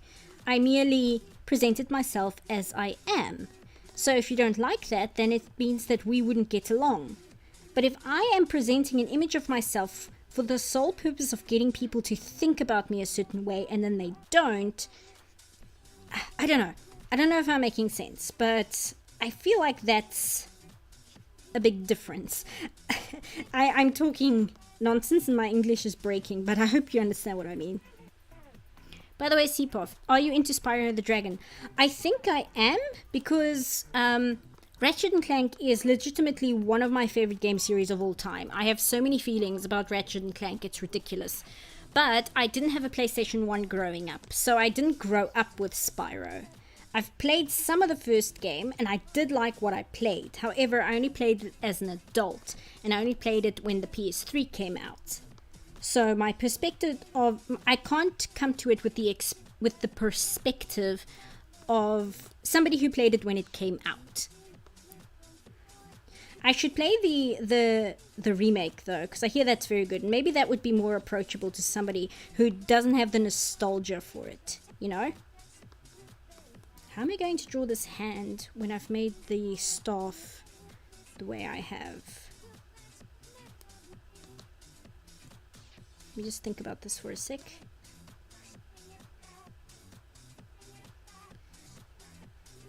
I guess that'll have to do, yeah. Don't worry, I played Spyro when I was a teenager. Yeah, Ratchet & Clank is actually the reason I became an animator, believe it or not. I played the first one when I was 14, and that was the age I realized that somebody was paid to make it. And I decided that I wanted to be the kind of... I wanted to have a job where I could make stories and characters like Ratchet & Clank and people would pay me to do so. Played any Kingdom Hearts games? Aqua is a Disney princess for me. I have played the first one and the second one. I own the third one, I just haven't gotten to it yet. The first one was for a very long time one of my favorite games. And then when the second one came out, I was one of those people where I was waiting for the second one to come out for such a long time. And even though it was only 4 years difference between the two, when you are 14 or 15, waiting 4 years for a video game feels like forever. It feels like you're waiting your entire life. Unfortunately, my favorite thing about Kingdom Hearts when I played it the first time was the Disney stuff, because again, animator. So when the second one leaned more into the anime aesthetic of it, I was rather disappointed. However, now as an adult, I can acknowledge that Kingdom Hearts 2, even though it's a bit insane as far as story goes, I do think it's an upgrade to the first one. Although I do think I like the simplicity of the first one's story more. Luckily, that means I'm going into the third one with relatively not bad expectations. I don't expect it to be bad. I just don't expect it to live up to how I felt about the first one when it came out. You know, I've kind of accepted what Kingdom Hearts is these days, and I'm willing to play by its rules and just enjoy it for what it is. Ratchet is a C-Puff origin story. It is. I love Ratchet and Clank. I've considered getting a Ratchet and Clank tattoo just because it means so much to me. However, I've never gotten a tattoo, and I can't get over the concept of having a permanent image on my body because, again, having ADHD, my tastes change so quickly and so often. I'm worried that I'll get a permanent piece of ink and grow tired of it in like a month. I want to become a pro animator. How do you find gigs? That is a good question because it's very hard.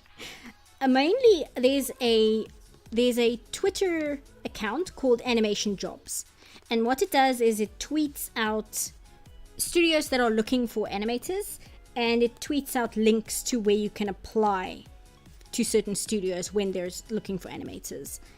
And that's what I've mainly been doing. That's how I got my last job. If you can live decently from your job, I can only congratulate you. All doors in that direction are shut for me because I had to spend 5 years trying to survive on the streets. Oh, I'm so sorry. I don't think you should think about it like that, though.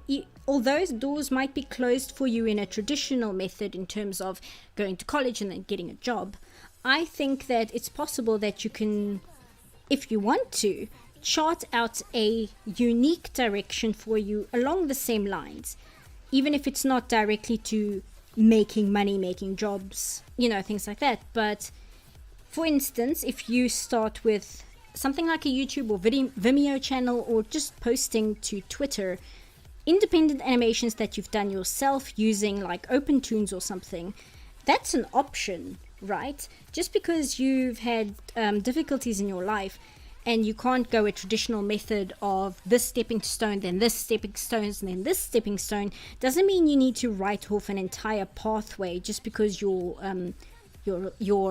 experience with it as you would have it is not traditional as it would be for other people, right? Any tips on how to improve your 2D animation skills?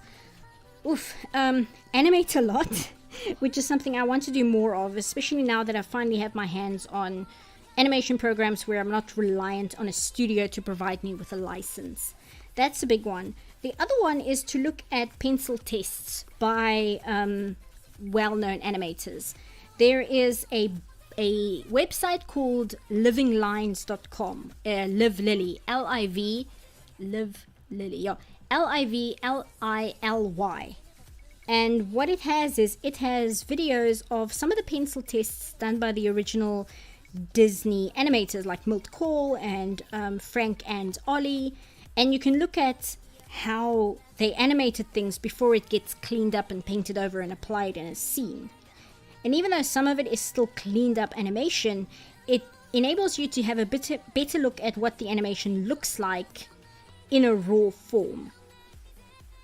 And just like art, my biggest instruction would be to learn how to see, if that makes any sense. Because it's one thing to just watch an animated show, but it's another thing to watch an animated show and take note of how the things that you're watching move, right? And to take note of those kind of things, which can be difficult. I mean, even me doing this Disney thing, sometimes I get wrapped up in just enjoying the story and the narrative, but sometimes I want to really focus on the movement. And it just takes a bit of practice and training to get better at that kind of thing. Just learning how to see, essentially. Have you seen the Velma cartoon? Also, call me Titan if my username is too hard to pronounce. Okay, it's not too hard though. It's Gias Railfan Titan, but I will say Titan. We were talking about it earlier, and Guardian HQ was here, and she was saying it's worse than High Guardian Spice. So now I'm gonna have to check it out, because I heard it was cringe, but I was worried that people were just saying that because they weren't into it. But apparently it is legitimately bad. So now I'm gonna have to see it. Observation is important regardless of skill level. That's true. And I think that's a good way to put it, like observation. How do you, without worrying... Oh, so you rejected the image. You redacted the message, okay. Is Velma evil in this show? It sounds so confusing. I have no idea what's happening with this show. I'm hearing things and I can't figure out if that's like a thing that happens in the show or whether people are like joking, you know, as if they're saying it just to be hyperbolic, or whether that's a real thing that actually happens. The other day I was able to recognize a segment done by a particular animator. It was such a weird experience. Yeah, see, that kind of thing. And even now, like, I can't at a glance recognize which animators did what in a Disney movie, except Milt Cole, just because he has certain eccentricities that you only see in his animation. But it's a good, like, that's a good thing, just to kind of take note of that sort of thing. I kind of lost my sentence halfway through saying it. Everyone is a dick in Velma except for Shaggy. Shaggy is always the best character in every version of Scooby-Doo. I don't know why. Velma is evil as in she's an asshole, not as she's technically the villain of the show. Oh dear. Okay, well, I'll check it out and I'll talk about it in some format, even if it's just a single video to be like, okay guys, I watched it, it was awful. So, but I will now make time for it because I wasn't planning to earlier, but now I've got to see what's going on.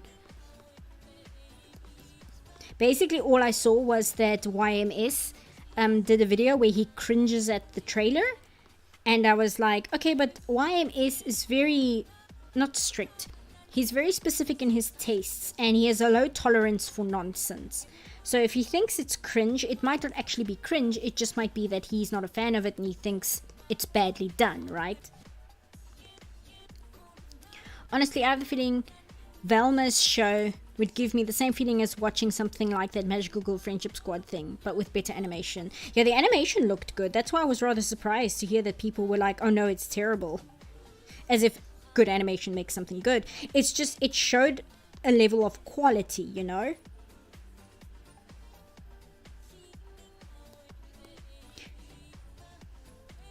I should watch like the Scooby-Doo movie and compare it or something like that. You have a cat-like way of drawing characters. Really? How so? Or do you mean like their expressions? And not so much cat-like movement. I don't know what I thought you meant there. Moist Critical did a video about it and called it cringe. I recently subbed to Moist Critical, and not because I didn't know who he was earlier. It was more a thing of like, fine, I'll sub to Moist Critical. So I'll check that out. I think it's the writing and the execution that makes it unwatchable. Ugh. Okay, I'll definitely check it out.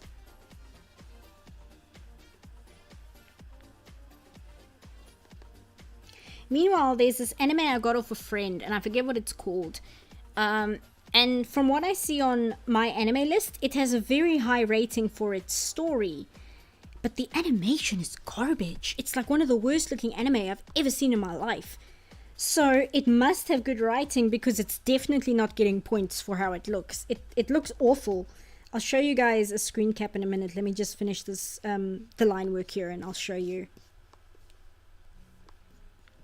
Ping Pong? No, Ping Pong looks good. Like, Ping Pong is actually animated well.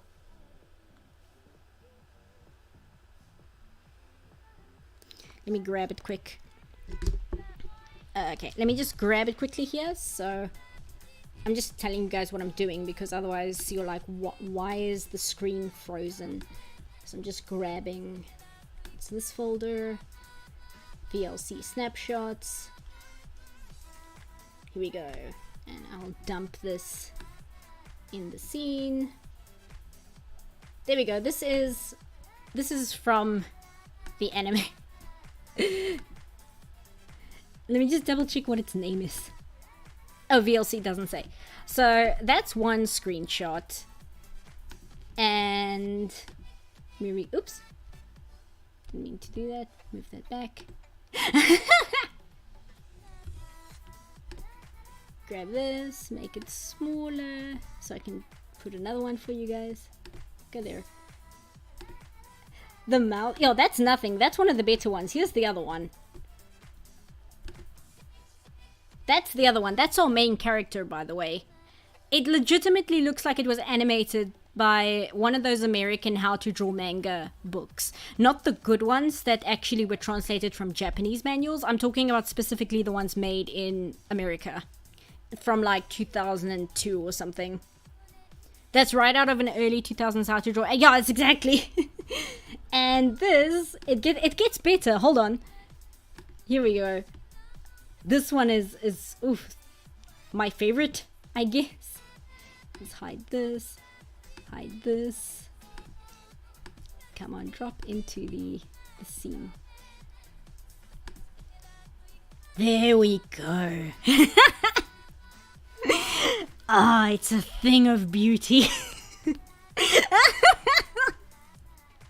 Oh, it's so good. It looks like that South Park episode. You're right, Magic. Ah.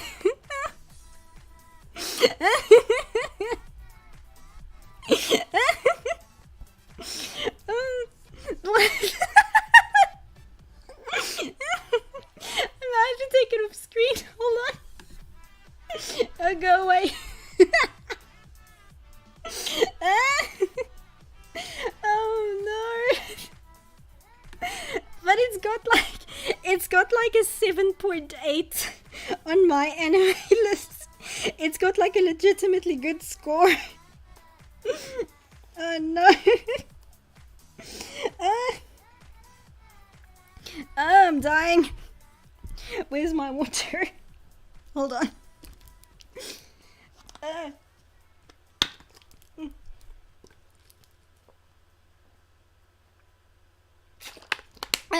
I'm crying.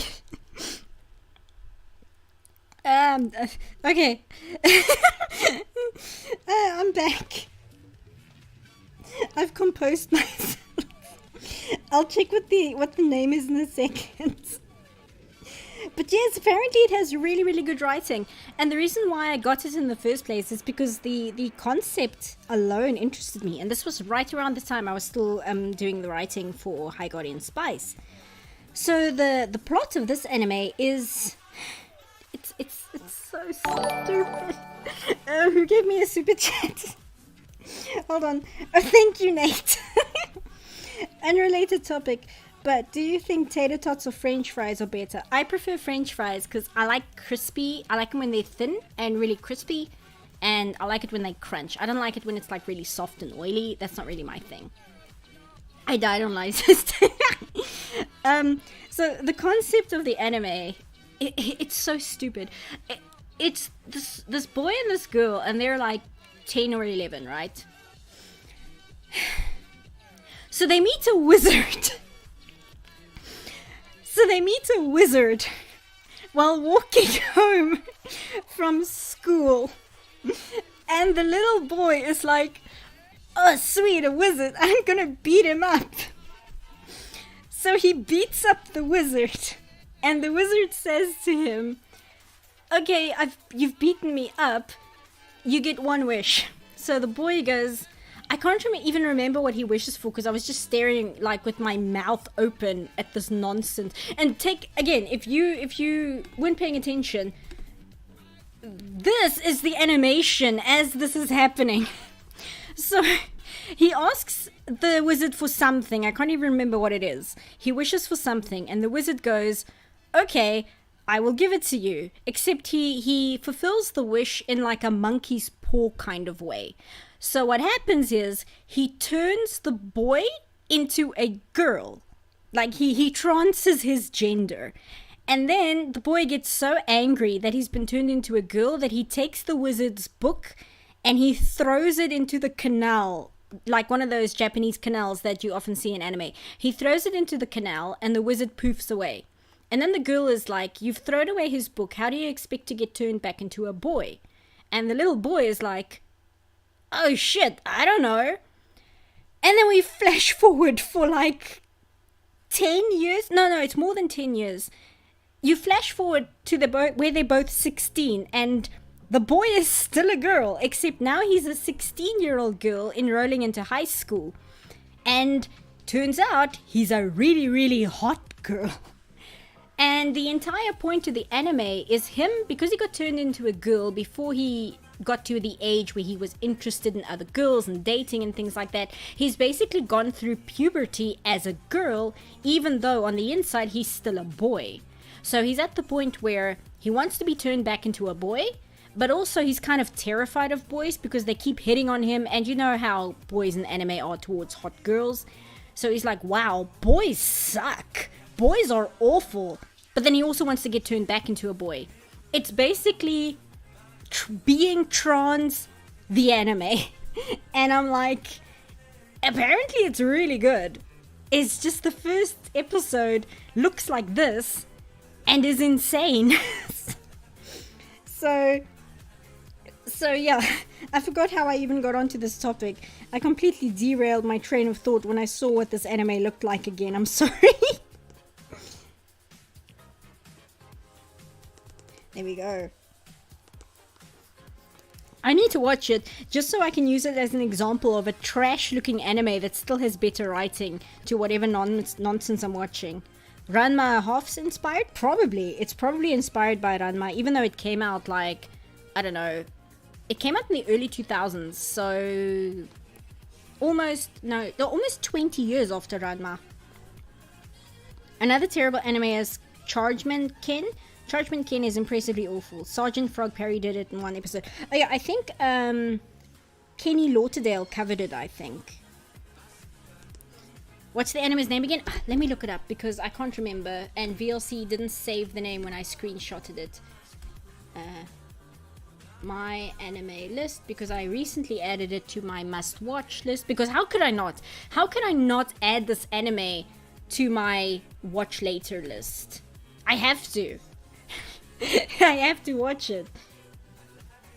Okay, so let me log in. Let's go here. Come on. Okay. Go to my list.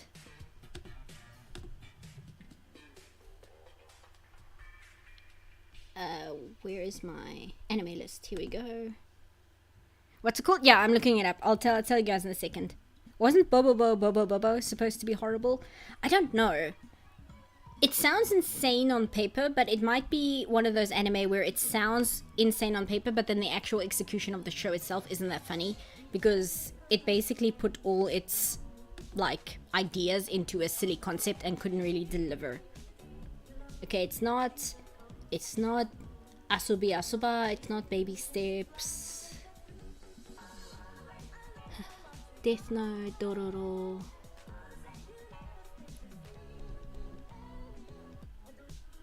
Hyoka, no, it's not that. Kobato, Macross. Where are you? I have way too many things on my to watch. Oh, there's ping pong. Somebody mentioned ping pong. It's not Slam Dunk. I can't find it. You know what? When I'm doing the ending song, I'll look it up as the music's playing and I'll paste it in chat. Or I'll put it in a community post. And I'll put the images up so that people who didn't come to the stream will be like, what the fuck is this? And I'm like, that's what you get for not coming to the stream. Does Kobato count as a magical girl? I'm not sure. I have it on my list to check out. Probably because I want to see how do I rank it in terms of magical girl-ness. Because I don't think I count Utena as a magical girl anymore. I did when I first watched it, but looking at it now, I'm like, I don't know if I would count this as magical girl. The inspiration for Kobato is Mary Poppins. Oh, interesting.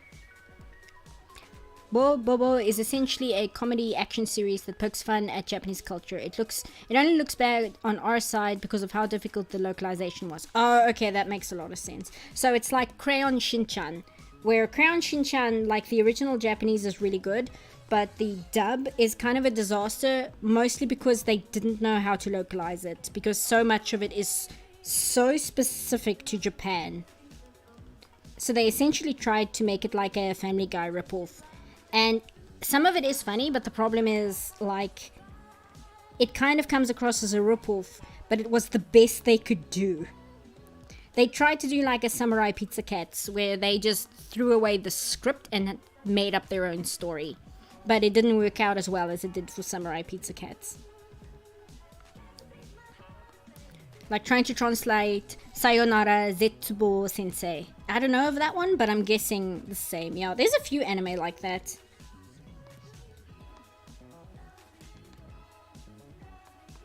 And there's a few that are like really good, but they didn't even bother to try and translate them, even though they're like super well known in Japan, because it's like we don't even know where to start. Honestly, it's shocking that Mushishi got any Western release at all. Oh, Ghost Stories. Yeah, that's the other one. I just couldn't remember the name. But Ghost Stories is another one of those.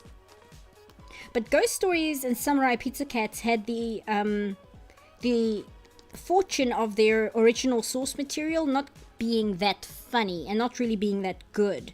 Like the Samurai Pizza Cats original anime, it's fine, but there's nothing special about it. It's just it's just a Sentai show, except it's animated. But the American version, where they just threw out the script because they couldn't use it, it's much better than the Japanese version because it's so off the wall, and they had good comedians essentially like do improv over the footage.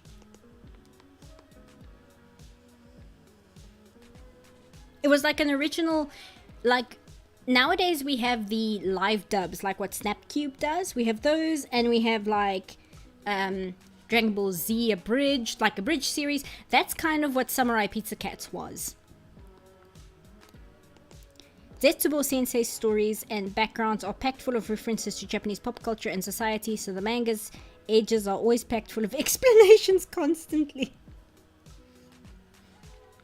I really liked Witch. All the girls were 13 and I was 13 when I really got into it. I need to watch Witch. That's one that never aired here.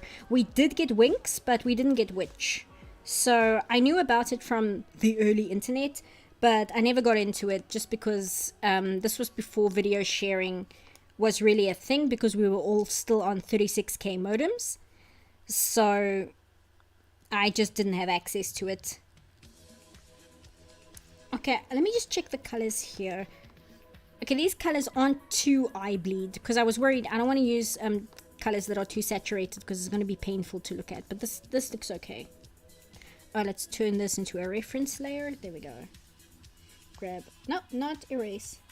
And refer to other layers. There we go. Up. Change the close gap. Okay. For Kids One Piece was a train wreck. Yeah, I heard about that. Apparently what happened though is that One Piece got sold to them when they bought a different anime, because that happened a lot back in the day. So they didn't ask for One Piece. It just kind of came with whatever else they had ordered, and they didn't realize how big it was, and they didn't really know what to do about it. So that was a big part of it. Dubs like Ghost Stories probably why anime creators demand more control on scripts. Can't blame them. Yeah. Tenshi na Kono Maiki. Yeah, that sounds right. Let me just double check, Sleepy. I think that's the name of this anime I was talking about. Okay, I still have Mel open. Tenshi. Tenshi with an S, not a C. That's a different Tenshi. Yeah. No, that's Tenchi no Tamago. That's something else. Okay, so I don't have it on my watch later list. I could have sworn I did. Because how could I not, right? Tenchi na ko na maiki. Yes, okay, that is what it's called. Tenchi na ko na maiki. That is the name of that anime with like... Yeah, see, it's got a 7.4. And on my anime list, that's pretty high. Ugh, even the promotional art looks like such a disaster. Pizza Cat had no translator notes, so they ad-libbed the whole thing. Yeah, that's what I heard. I also heard like they got the scripts and they were translated, but it was in a way where it was completely unusable. So they basically panicked and were like, okay, well, we got to do something. And they made it up. And that's why the obvious fox character in Samurai Pizza Cats, they keep calling him a rat. Because they couldn't even figure out that that's a fox. That's how bad the scripts were that they got. Just completely useless. Oops. Okay, let's just change to the turnip pen.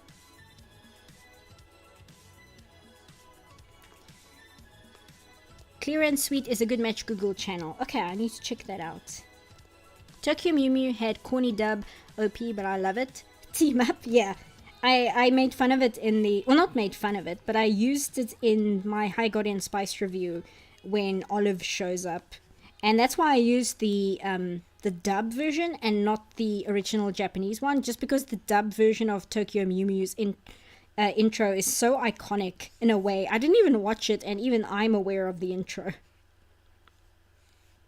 I think because it's one of those intros, it's very catchy. Like, even if you're not into it, it gets stuck in your head regardless of how you feel about it. Rats like cheese and cheese is on pizza, so it makes sense, I guess. I mean, I guess. They had to do something, right? And this was like 1991? So anime, like... Japanese culture wasn't as widely understood, widely known about in pop culture the way it is now. So they literally just had to go with something and hope it was close enough. Check her colors. Okay, she's got this band here. I think I must ink that as well. Otherwise it's going to cause me problems later.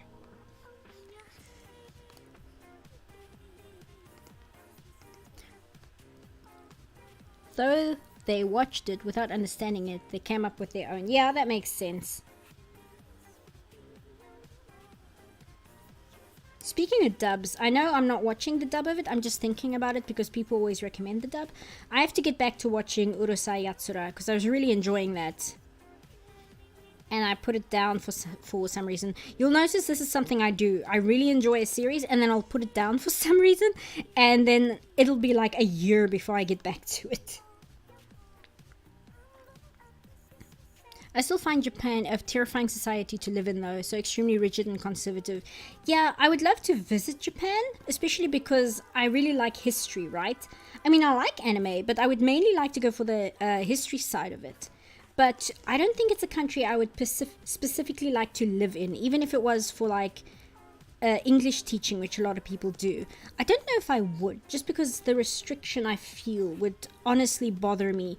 Not in a like, you guys shouldn't be this way. I just feel like the kind of person I am, I would be so worried about doing something wrong that I'd be stressed out like all the time.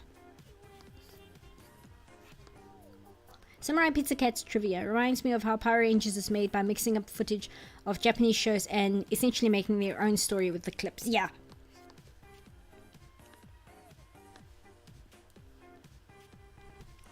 I've already been to Japan, to be honest. What is it like, Dr. Crystal? But seriously, how did you find it? I had a friend who went, and she went to like all the historical places. She went to like the old execution yards and things like that. And not execution in terms of like criminals, but like the old harakiri yards and things like that, because she had a friend who lives near there. Because turns out the old harakiri yards where people would execute themselves, nobody from Japan wants to live there. So she got like, her friend got like a really good deal on a really big apartment for a fraction of the price because nobody wants to rent apartments there. What's South Africa like? Yeah, good point.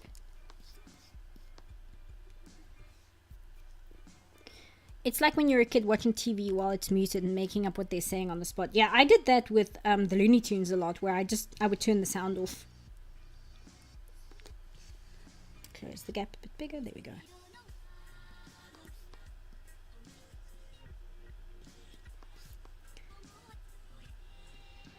There we go.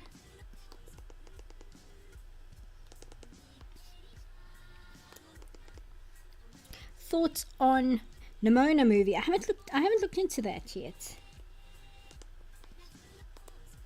The puff on his tail is white, correct? Where are you? Oh, yes it is. Well, no, it's more like a off-white. So more like that. There we go. I mean, people were friendly there, but there were definitely high society and formal standards there. Yeah, that's what I heard. And I mean, it's fine. It's just like I would be nervous about doing something wrong. I do understand that they understand if you're a foreigner and you don't really know what you're doing, essentially. But I don't know. Like, I get quite nervous about doing something wrong or doing something rude quite often. That's just a thing I worry about. So I would be quite stressed out that I'm not behaving properly, I guess. I see I got Kero's eyes wrong. Let me just fix that, because that is going to bother me. He's got like really derpy eyes.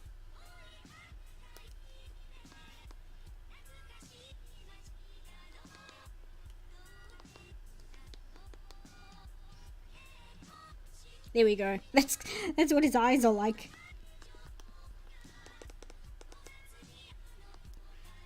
Not as hot as many think, I suppose. Rather temperate climate, from what I know. Yeah, because I live near the coast. Well, I live on the coast. You can see the ocean from my room.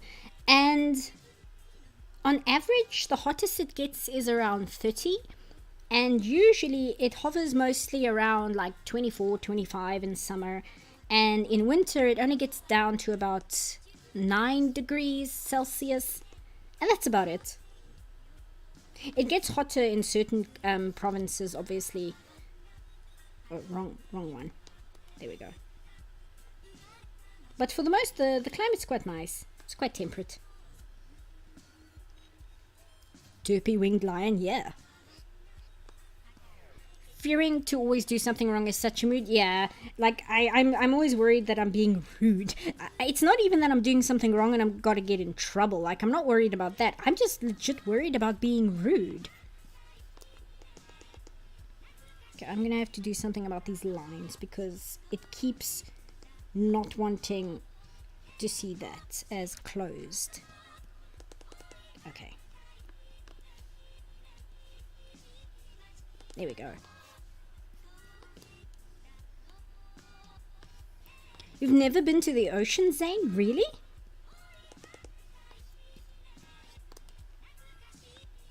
I think her shoes are the same color as her. Yes, they are. To be fair, most of what I know is from Churchill's memoirs, and I'm guessing he was not the most neutral of writers when he was there for the Boer War. You know what? Probably not. But you can probably trust him on the weather at least.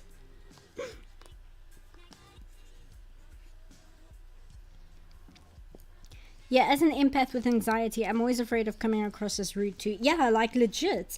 It's not like, oh no, I'm going to get in trouble, I'm going to get thrown in jail. Like, no, that's not the concern. The concern is I'm worried I'm going to make somebody think I'm annoying, I guess. If that makes sense. Like, I'm worried I'm going to make somebody else feel like I'm insulting them, and then they and then their feelings will get hurt. I don't know, it's difficult to explain, but you legit you feel worried about that kind of thing. Okay, I'm gonna throw some shading on the line on her dress just to give it a little bit more yellow like it's got here. Because she's got like purple shading on the other white, but then she's got like a yellow shading on that line. Oh, Kero also has yellow inside his ears. Make another layer. Lock this one so we don't mess up the solids. Churchill was a colorful guy. I don't know. Zane, sorry, my throat. I'll take a lozenge after I'm done streaming. Did you see the Disney video where I mentioned Churchill had to bully Roosevelt into watching Victory Through Air Power? Because when I read that, that was hilarious to me. Like, I was legit cackling at that. Just the concept of Churchill, like, ringing up Roosevelt and being like, dude, did you see this new Disney movie? And Roosevelt like, what? And he's like, no, dude, you have to see this movie. Just like that mental image was really amusing to me for some reason. Hey, let me try and get your name right. Mastesina Akik. How do you say the second part? Akikta. How am I today? I am doing well. Let me grab some water so I'm not clearing my throat right in your guys' ears. It's rude. Speaking of being rude.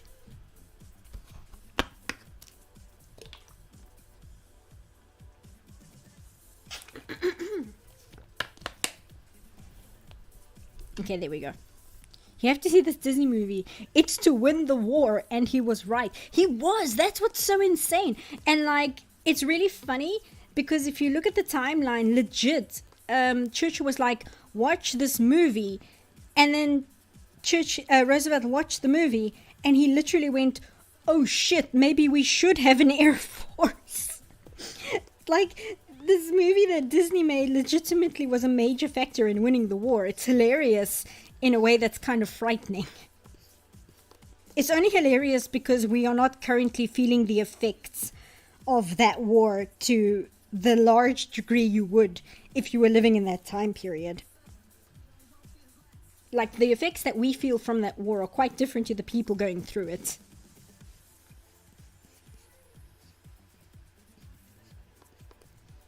Stalin constantly forced the Politburo to watch John Wayne westerns. I don't know if I've ever seen a John Wayne western. I've seen many Clint Eastwood ones, but I don't think I've seen any from John Wayne. There's a channel I follow on YouTube which puts up westerns for free, and it's usually because they don't have any copyright on them. So they just put up the entire movie for free. And I've only watched a handful of them. Of course, the first one I watched was the Italian one, Little Rita of the West, which is also called Those Crazy Westerners or whatever, just because it's funny and the music is legitimately a bop. I thought about using her one song from that movie in a video, but I'm pretty convinced they'll get a copyright claim, unfortunately. The Searchers is supposed to be the best John Wayne Western. Okay. I'll try and remember that. Again, because me and names. I haven't even watched, like, The Conqueror. Like, that movie that... What's his name? The Spruce Goose guy? The guy that Leo DiCaprio plays in The Aviator. Like, the movie he made. I haven't even seen that. And you'd think that's a movie that me specifically would watch.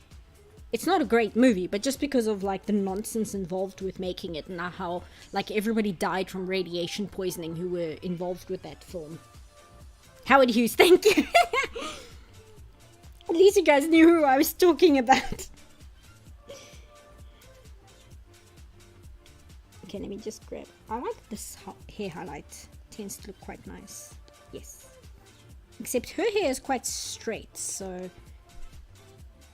grab something else. Oh, I know. If I make this one this color and this one this yellow, just brighten it up a little bit, then we can have like... That's a bit too bright. Yeah, that's a bit too bright. Okay, never mind. Never mind. I thought I had a good idea, but turns out I didn't. We are currently reading books by a Czech and Jewish author back from the German occupation of Czechs. It's something. Yeah, like, I really enjoyed Victory Through Air Power, even though I was kind of sitting there waiting for it to be over. I found that I kept thinking about it after I had watched it, right? Like, I kept thinking about the movie a lot. So, it's weird. Like, I almost want to recommend it, but at the same time, it is kind of anxiety-inducing to watch it. like I said, I had to keep reminding myself that the war is over, just because the speakers in that movie are so insistent and like urgent about the decisions that needed to be made, that they felt strongly about, specifically to create an air force. So it's really anxiety inducing, because they're really stressing that if this is not done, then it could have serious repercussions for the United States. So it's really, really stressful to watch. And yet I really enjoyed it, but I still found it a bit tedious. And specifically because even though I love history, warfare is not really my thing. The closest I get to warfare history and really enjoying it is Sabaton. Do you like James Cameron movies like Titanic? I really like James Cameron's Titanic movie. I find it very difficult to watch. It makes me very upset. Not so much for Rose and Jack, but more for the historical accurate side characters that are in that film that were real people. That upsets me a lot. Just because I know these were real human beings. And I get very emotional just relating as it's depicted in the movie to how real that is. So it's a difficult movie for me to watch. America went from not spending money on an air force to only spending money on an air force. I was a little wary of mentioning von Braun in that video, even though it didn't really have anything to do with victory through air power. I just find it genuinely interesting trivia, but I was a little wary of discussing it because I'm always scared of saying something the wrong way and then getting accused of like being a weird sympathizer or something. I don't know, maybe I'm just like overly worried about that sort of thing because it's the internet. But I was like, I want to talk about von Braun, and he was an interesting person, but I don't want to make it seem like I'm in support of like the things that he did, right? I have to be careful of what words I use on YouTube. YouTube doesn't like certain words just being blatantly said too many times in a row. Then they'll just demonetize you because they think you're like promoting things, and it's like, no, I'm legitimately just discussing history here. Von Braun, yeah, not a fan of his past. His technology did change society. Okay, yeah, it's difficult, right? Because you want to talk about why it's interesting, but at the same time you're like, this could be taken the wrong way very easily if I'm not careful with the way that I present it. But at the same time, I found von Braun's story in terms of the Disney thing too interesting not to mention, right? Especially because I don't think a lot of people know about his affiliation with Disney in terms of the educational shorts he did. And I like giving people trivia that just makes them stop and go, wait, what? Just because I find that funny, and because real life is often much more interesting than fiction. And because I think just presenting facts like that, it encourages people to look up the full story themselves, because they hear something insane and then they're like, I gotta look this up. This sounds weird. Let me see. And then it kind of introduces them to how insane real life can be. Spit here. Oops, I don't want this. I want the paintbrush. There we go. True, ironically enough, reality is much crazier than fiction. Yeah, I forget who it was. I want to say Terry Pratchett, but it might not have been him. It might have been Stephen King, who said that they've had things happen where if they try to write it, people would call them hacks because it would be so far-fetched.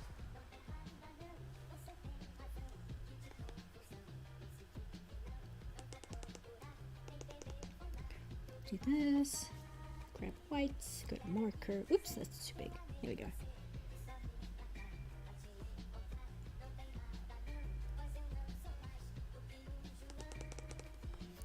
Oh, I forgot to do her lips when I did the skin blush earlier.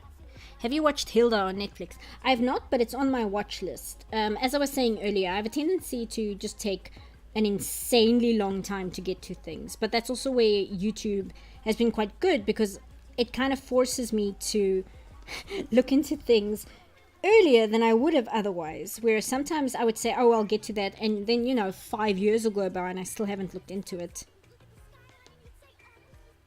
How am I going to do this? Oops, no. No.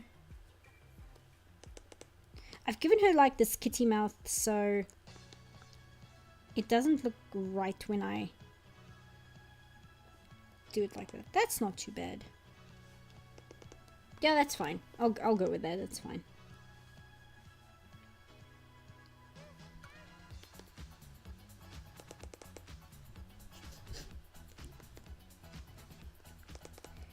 Okay, I'm doing a little bit more color and shading to this than I usually do, but I have to, otherwise I'll feel bad about how the picture looks. Joe Pesci's character in real life was far worse. Oh, you mean in what? Sorry, you mean Casino? Oh, Goodfellas. Yeah. Yeah.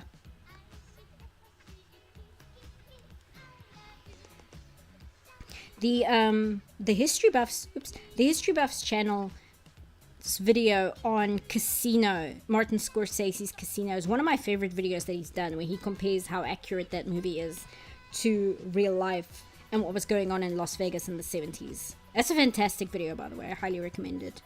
Although I highly recommend most of History Buff's videos. All of them are fascinating.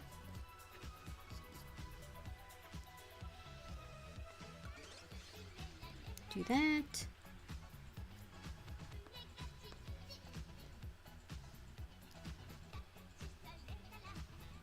Do this. I'm not going to use this red because this is quite an... You see, it's all the way up here in the far right-hand corner. And you really shouldn't use anything like from here to here, like this area on the highest edge, because it's really saturated and it can be very painful to look at. So unless you're purposefully going for a very neon look, it's best to stay away from that area in color. Okay, hold on, I need to magic wand this as well. There we go.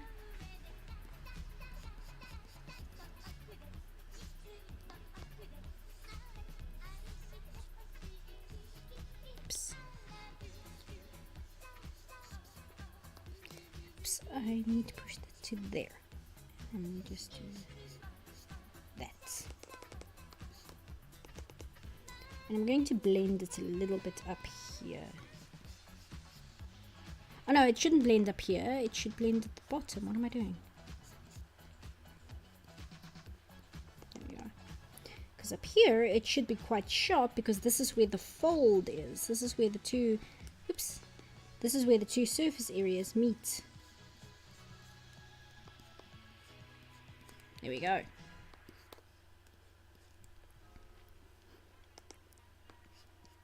You guys talking about Vlad the Impaler now?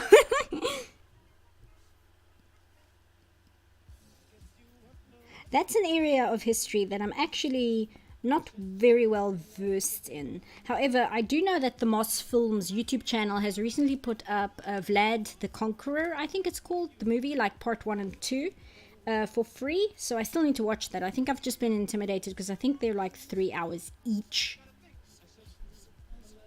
Actually, this should just be this color because it's behind her.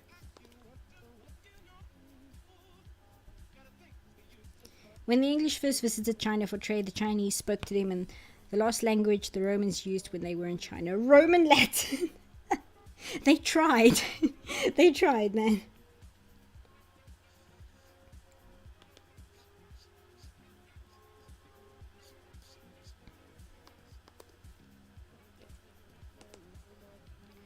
I'm actually also going to just shade these parts which are in the back and shade this. I know I'm doing more shading than I usually do. I'll stop in a minute. I just want to do this so that I'm happy with the final image. Like I said, otherwise I feel bad because I know it's like I know I can do better than that. So you feel bad for not putting that effort in. Oops.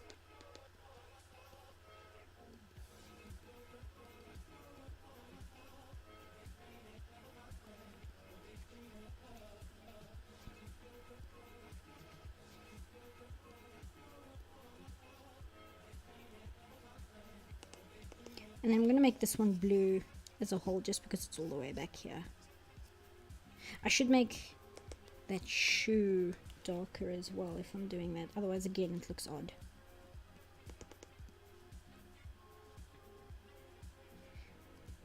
Make it a bit darker. Oops, that's too dark.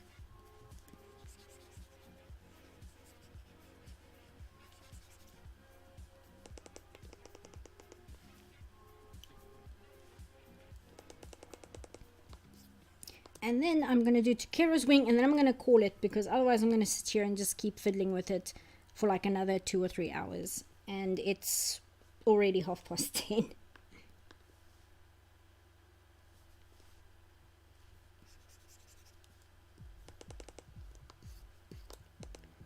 Oh, you know what I have to do though?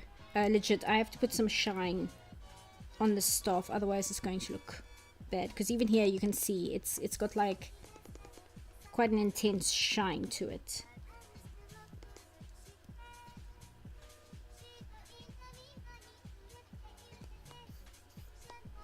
Just do that.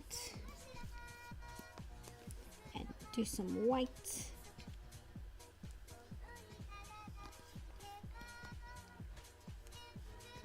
Okay, there we go. Oops. Come on, there we go. I'm gonna crop it so it fits on the image better, and then I'll get back to chat.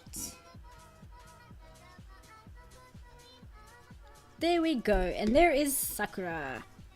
Have you seen? It's me. It's not your computer. It's my computer. Have you seen Clamp in Wonderland? I have not, but I do know of it. Sorry for the creaking. I'm just adjusting here. And let me put my face on screen so that we know it's me. Where am I? There I am. Hello. Looks very nice. Thank you. Knowing history means you should make less mistakes. Should. And do we have any last questions or such before I say goodnight? If you weren't here at the beginning of the stream, as I've said, the Patreon tier has dipped below the stream tier, and because I don't want to essentially cheat the patrons out of what they pay for, I can't just go ahead and do streams when that tier isn't reached, you know, because it's unfair towards them.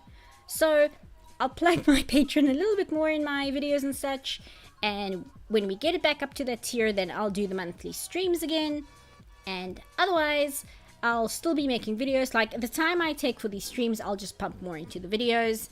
And if anything comes up, like if the load shedding starts becoming an issue, I'll make note of it. But otherwise, if it doesn't really affect the work as much as, like, you guys won't really tell if there's a delay or whatever, then I'm not really going to go into it, because then it's not really a big deal. Yeah, it's more to do with time and such. But so if you weren't here for the beginning, that's kind of an important thing to say, just so that you don't wonder where the hell did CPUF go, why is she suddenly not doing this. I don't want to be rude and just ghost you guys, so that was kind of an important talking point. And now I guess it's like, okay, you guys got any last things to talk about before I head off? Oh yeah, and it's my birthday next week, which doesn't really mean anything. But if you're wondering why people are saying happy birthday, that's why. Have a lot of cake on your birthday if there's some. Oh yeah, I should get cake. I should. I'm one of those weirdos. I really like carrot cake. I should probably get like really good carrot cake, because I hate bad carrot cake where it tastes like a health bar. Essentially, it has to be like good carrot cake. That would be a good idea. By the way, CPUF, I'm trying to write a parody of the Majoko cute witch subgenre. Any shows you recommend that would help me with writing that? I'm not sure. You know what might be interesting to look at is the Sally the Witch anime, but not the original 1966 one. I'm talking specifically about the 1980 one. And the reason why I recommend it is because a lot of writers and staff that worked on the 1980 reboot of Sally the Witch went on to write for Sailor Moon. So it's a witch anime that has Sailor Moon ties, so that might be worth looking into, because even though the tone and subject matter is completely different, it does share similarities, very much the same way that Goldfish Warning looks very similar to Sailor Moon, because the same studio did it. So Goldfish Warning looks almost identical to the first few seasons of Sailor Moon because of that. Sally the Witch also, its tone of its later episodes tend to be very similar to the early Sailor Moon episodes, also in terms of drama, not just the comedy and such. So that's a unique one, because I can think of like what's the Rune anime? There's a Magical Girl Rune anime where Magic Girl Rune, which is a witch Magical Girl anime. Sugar Rune, that's it. Like, I would think that's the one that people would recommend immediately. So I would recommend Sally the Witch, the 1980s version, just because I think it's one that people don't automatically think of when they think of Magical Girl Witch anime. And because Sally the Witch itself is the first Magical Girl anime to ever exist, so it kind of comes from both angles. Where can I watch it? Is it on Go Anime or something? I think so. Because it's 1980s and it's quite late 80s, it's not a super obscure anime, and I know that the original Sally the Witch is available on alternative anime sites, if I can put it that way. So I think the remake should be as well, because it's not like super obscure. My uncle once got a cake made of potato salad and schnitzels. Oh no! I don't do Patreon because I don't support the company, but if you do paid commissions for art, we can discuss. Sebastian, that's the other thing. Because I'm saying these things again, I know we discussed them at the start. I'm just repeating for people who came in late. We were saying that I'm thinking of enabling memberships on the channel, just because I know there are people who don't want to go to Patreon. They don't like Patreon, so maybe channel memberships would be a good alternative. Again, I'm not like pushing, I'm not telling you guys to give me money. I'm thinking about where to take the channel in future, and how to help the channel grow. And I'm a big fan of VineSource. Now, Vinny, he has channel memberships enabled on his full source channel, but he doesn't really offer unique membership perks outside of emotes, and people are still perfectly happy being members on his channel. So I was thinking if that's an acceptable way of doing it, because I don't want to put more workload on myself. That's actually what it is. I don't want to do channel memberships and then put extra workload on myself, which ends up impacting actually making videos and doing things for the channel and like jobs that I actually am employed to do. I don't want to go into that too much. So I was thinking of it. Is also coffee? Yeah, no, I am on coffee, but I'm thinking more for the channel growth, and coffee I think of more as like a tip service. I don't really think of it in terms of how does it help the YouTube channel grow, and present itself as professional, which is always at the end of the day my main goal. So anyway, just bringing that up for people who weren't here earlier. We don't really need to discuss it in any depth. I wish you an early happy birthday here as well, in case I don't manage to catch you before then. Thank you so much, Vice. I hope I'm saying that correct. Vice. Yeah, it should be, right? Yeah. Where can we send fan art? Oh, excellent. Tumblr would be the place I'm most active on. Twitter has a habit of not notifying me when I get messages and stuff. So I would think Tumblr would be the best place. You can just IM me, like send me a message, or you can, what's the other thing? Send me an ask. Hey Watery Vanilla, we're just finishing up for the day, but you're welcome to go back and watch from the start, because I always leave the VODs up for people, because I know there are people who are very much like me. They like having long form videos just playing in the background while they do something else. I like listening to streams while I'm playing Morrowind, or The Sims, but Morrowind because very often you wander around doing side quests and things, so there's not much going on in terms of like audio. And I'm like super ADHD. I need like stimulation, otherwise my brain gets bored. Bye, gotta go. Bye, Sode. I'm about to wrap it up as well. What time is it? Okay, it's almost exactly 10:30. So we can go for like, I don't know, about 5 minutes more, because I don't want to bore people with like nothing happening on stream while I'm just talking like it's a podcast. How about pieces of writing? Would you like that too? Absolutely. I am happy and flattered for any support that people can show me through their artwork, which I always couple writing under artwork, because I think writing is an underappreciated form of not art, but like the online art space. We always talk about fan art and stuff, right? We don't talk about the writing side of appreciation, right? If that makes sense.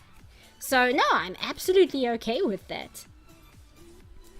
And I'm going to grab some water because after I said it was a temperate climate here, it's quite hot actually. Guess I'm translating it into English then.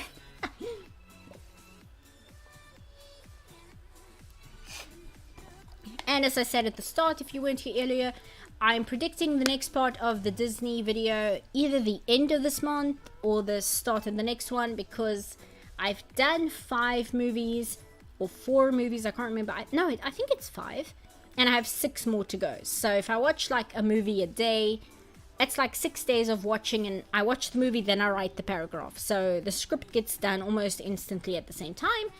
And the only reason why it wouldn't be as soon is because it's my birthday next week, so I might be a little bit busy during that time. So it shouldn't be that long. Google Translate time? Oh no. I'm looking forward to you calling my fave Disney film trash. I don't think there's... No, that's wrong. There are some Disney films I would call trash, but luckily they're like the well-known trash ones. Like I haven't even gotten there yet, but I am pretty sure that Chicken Little is one I'm going to be calling trash. Just spoiler, I guess. Chicken Little is not a good movie, you guys. Chicken Little is not a good movie. I will rewatch it because some of these movies have been catching me off guard. There are some movies where I really hate them, and I rewatch it and I think it's very good.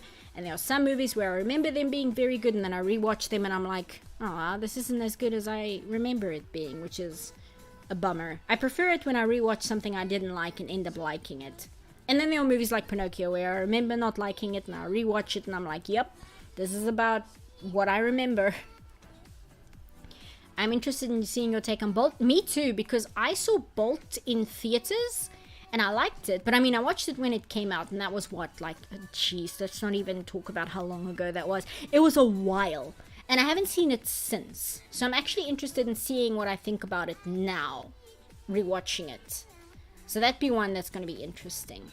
But next up, we're doing the Xerox era. And I'm going to do all the movies that were done during the Xerox era. And then I will stop. And then the video after that will start The Little Mermaid. And then we'll do like the Disney Renaissance in like its own video. And that video might be quite long because I think I'll do all the Renaissance movies in a single video, just so that the videos have clear structure to them, right? So the first video I did was everything before the Xerox era.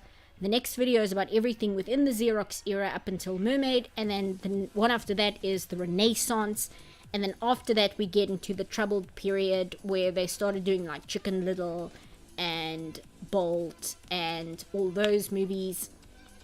And then I think like the modern Disney will be its own video, which might not be as long. I'll have to see and count and see how many movies fall into modern Disney, but like starting with Frozen and then moving on from there, you know? For Chicken Little, I'd rather take the original animated short from 1943. Yeah, I might actually watch the short and compare it to Chicken Little, because I think that's one short I never watched. So recently YouTube recommended me a video about Fox and the Hound. I remember it from when I was a kid. I think I'm getting 2 Fox and the Hound recommended on my feed at the moment, but I haven't watched them because obviously I'm about to watch the movie myself. Part 2 will have Fox and the Hound in it, because I know lots of people are looking forward to my thoughts on Fox and the Hound. And because I'm going to be watching that movie myself, I'm not watching those videos getting recommended to me, because obviously they're going to influence my thoughts on Fox and the Hound, and I purposefully want to watch it with as clear an opinion going in as I can, because most of these movies I have seen already, but a lot of them I haven't seen. I watched them like when I was 8 or something, like I was a child, and then I never watched them again. And there were some that I would rewatch over and over, but a lot of them I watched once or twice and then never got back to them. So I suppose it's as clear an image of those films as you can get, other than going in blind. And when we get to the new Disney movies, that's going to be when I'm going to be watching almost all of them for the first time. Because I've seen Frozen, I've seen Tangled, and I've seen Moana. And that's it. I have not seen any of the other new Disney movies. So that's going to be interesting. I haven't seen Encanto. So that would be fun. Because, again, I'm slow to get to things. And I think even the fact that I haven't seen Encanto would make it interesting for people. Because that is such a runaway success. It would be interesting. So, yeah. I'm rambling now, but you get what I'm talking about. The self-plagiarizing era of Disney. Yeah. Madam Mim is the only reason I like that movie. Oh, I see you. Sword in the Stone is one I like from the late Walt Disney era, even if it doesn't have much to do with the Arthurian myth. And then Seth says, Madam Mim is the only reason I like that movie. Yeah, I've recently covered Sword in the Stone. I've written the paragraph for that one. Actually, I have part 2 so far. I have watched and written down 101 Dalmatians, The Sword in the Stone, The Jungle Book, and The Aristocats. And then I'm about to do Robin Hood is the next one. So that's where I am in terms of watching and writing. Encanto is pretty unique for a Disney movie. Yeah, I've heard nothing but good things. I predict I might not be as in love with it as other people are, but I predict I will at least enjoy it. Because there are some Disney movies where even though people like them, I just look at them and I'm like, I can tell I'm not going to enjoy this movie. But we'll see when we get there.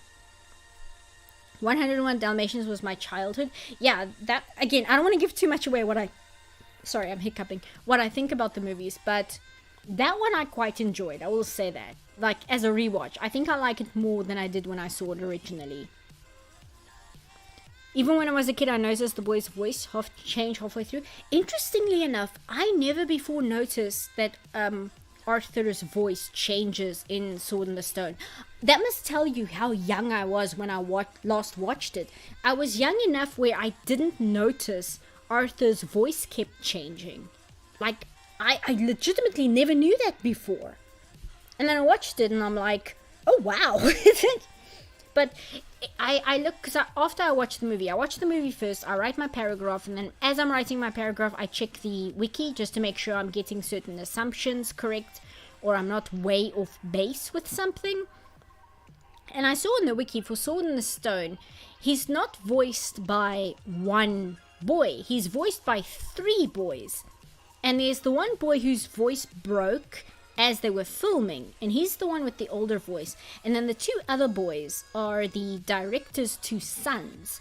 But for whatever reason, the director, instead of making his younger son's voice Arthur at the start of the film, and then using the original voice actor at the end of the film to show like Arthur has grown throughout the movie, he has them sporadically talking throughout the movie, so the voice keeps changing throughout the film. There's no coherency to it. It's very strange. It's very odd. I'm not entirely sure what the thinking process behind that was. And it's not something that was recorded, so who knows? It's just really weird. Tangled over Frozen. From what I remember, that sounds about right. I wasn't a big fan of Frozen when it came out. I remember I watched it twice in theaters when it came out, and neither times it really did anything for me. I didn't hate it, but I was just like, okay, this movie's kind of mid. But oh well, we'll see what I think about it now, although I don't think I'm going to be as into it now, just because I remember a lot of things that I disliked about the movie, just, they're still in the movie. It's not things where if I watch it now, I'm going to think those things are different. But we'll see, because there are other movies where I rewatch them for part 2 of the video, where my opinion of them have completely changed to what my opinion was originally. So I don't know, maybe my opinion will change on Frozen, but I don't think so. And I haven't seen it Frozen 2 at all. I've seen nothing from Frozen 2, so that's also going to be interesting. Watching Frozen pencil animations made me depressed. Yeah, like all of those like 2D animation test videos make me so unhappy. There's like Moana ones as well, and I mean, I remember liking Moana, but seeing the pencil tests for Moana makes me upset because of how good they are, you know? Like, they're legitimately so good. It's so sad. And the Frozen ones, I would imagine, are just worse in terms of watching them and seeing how good they are and thinking that this is the movie we could have had. But 2D animators have a union.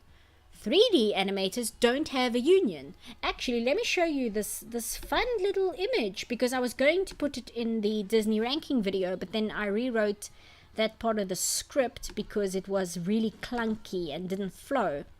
So I ended up not using it, but I'll show you guys this fun little graphic. Where is it? It's not that one. Where is it? It's not here. Is it a PNG? Go here. PNGs for the thumbnail I'm going to use.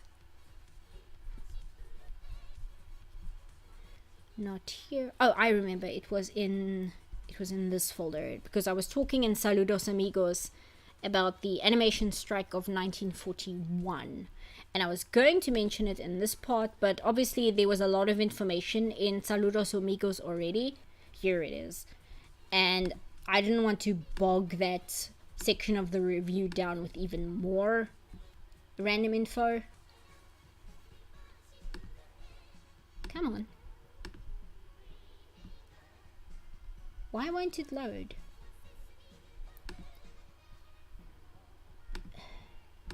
Come on, drag and drop, for heaven's sake. There we go. So look at this. Here's a fun little graphic for you guys. And again, I will say that 2D animators have a union and CG animators do not.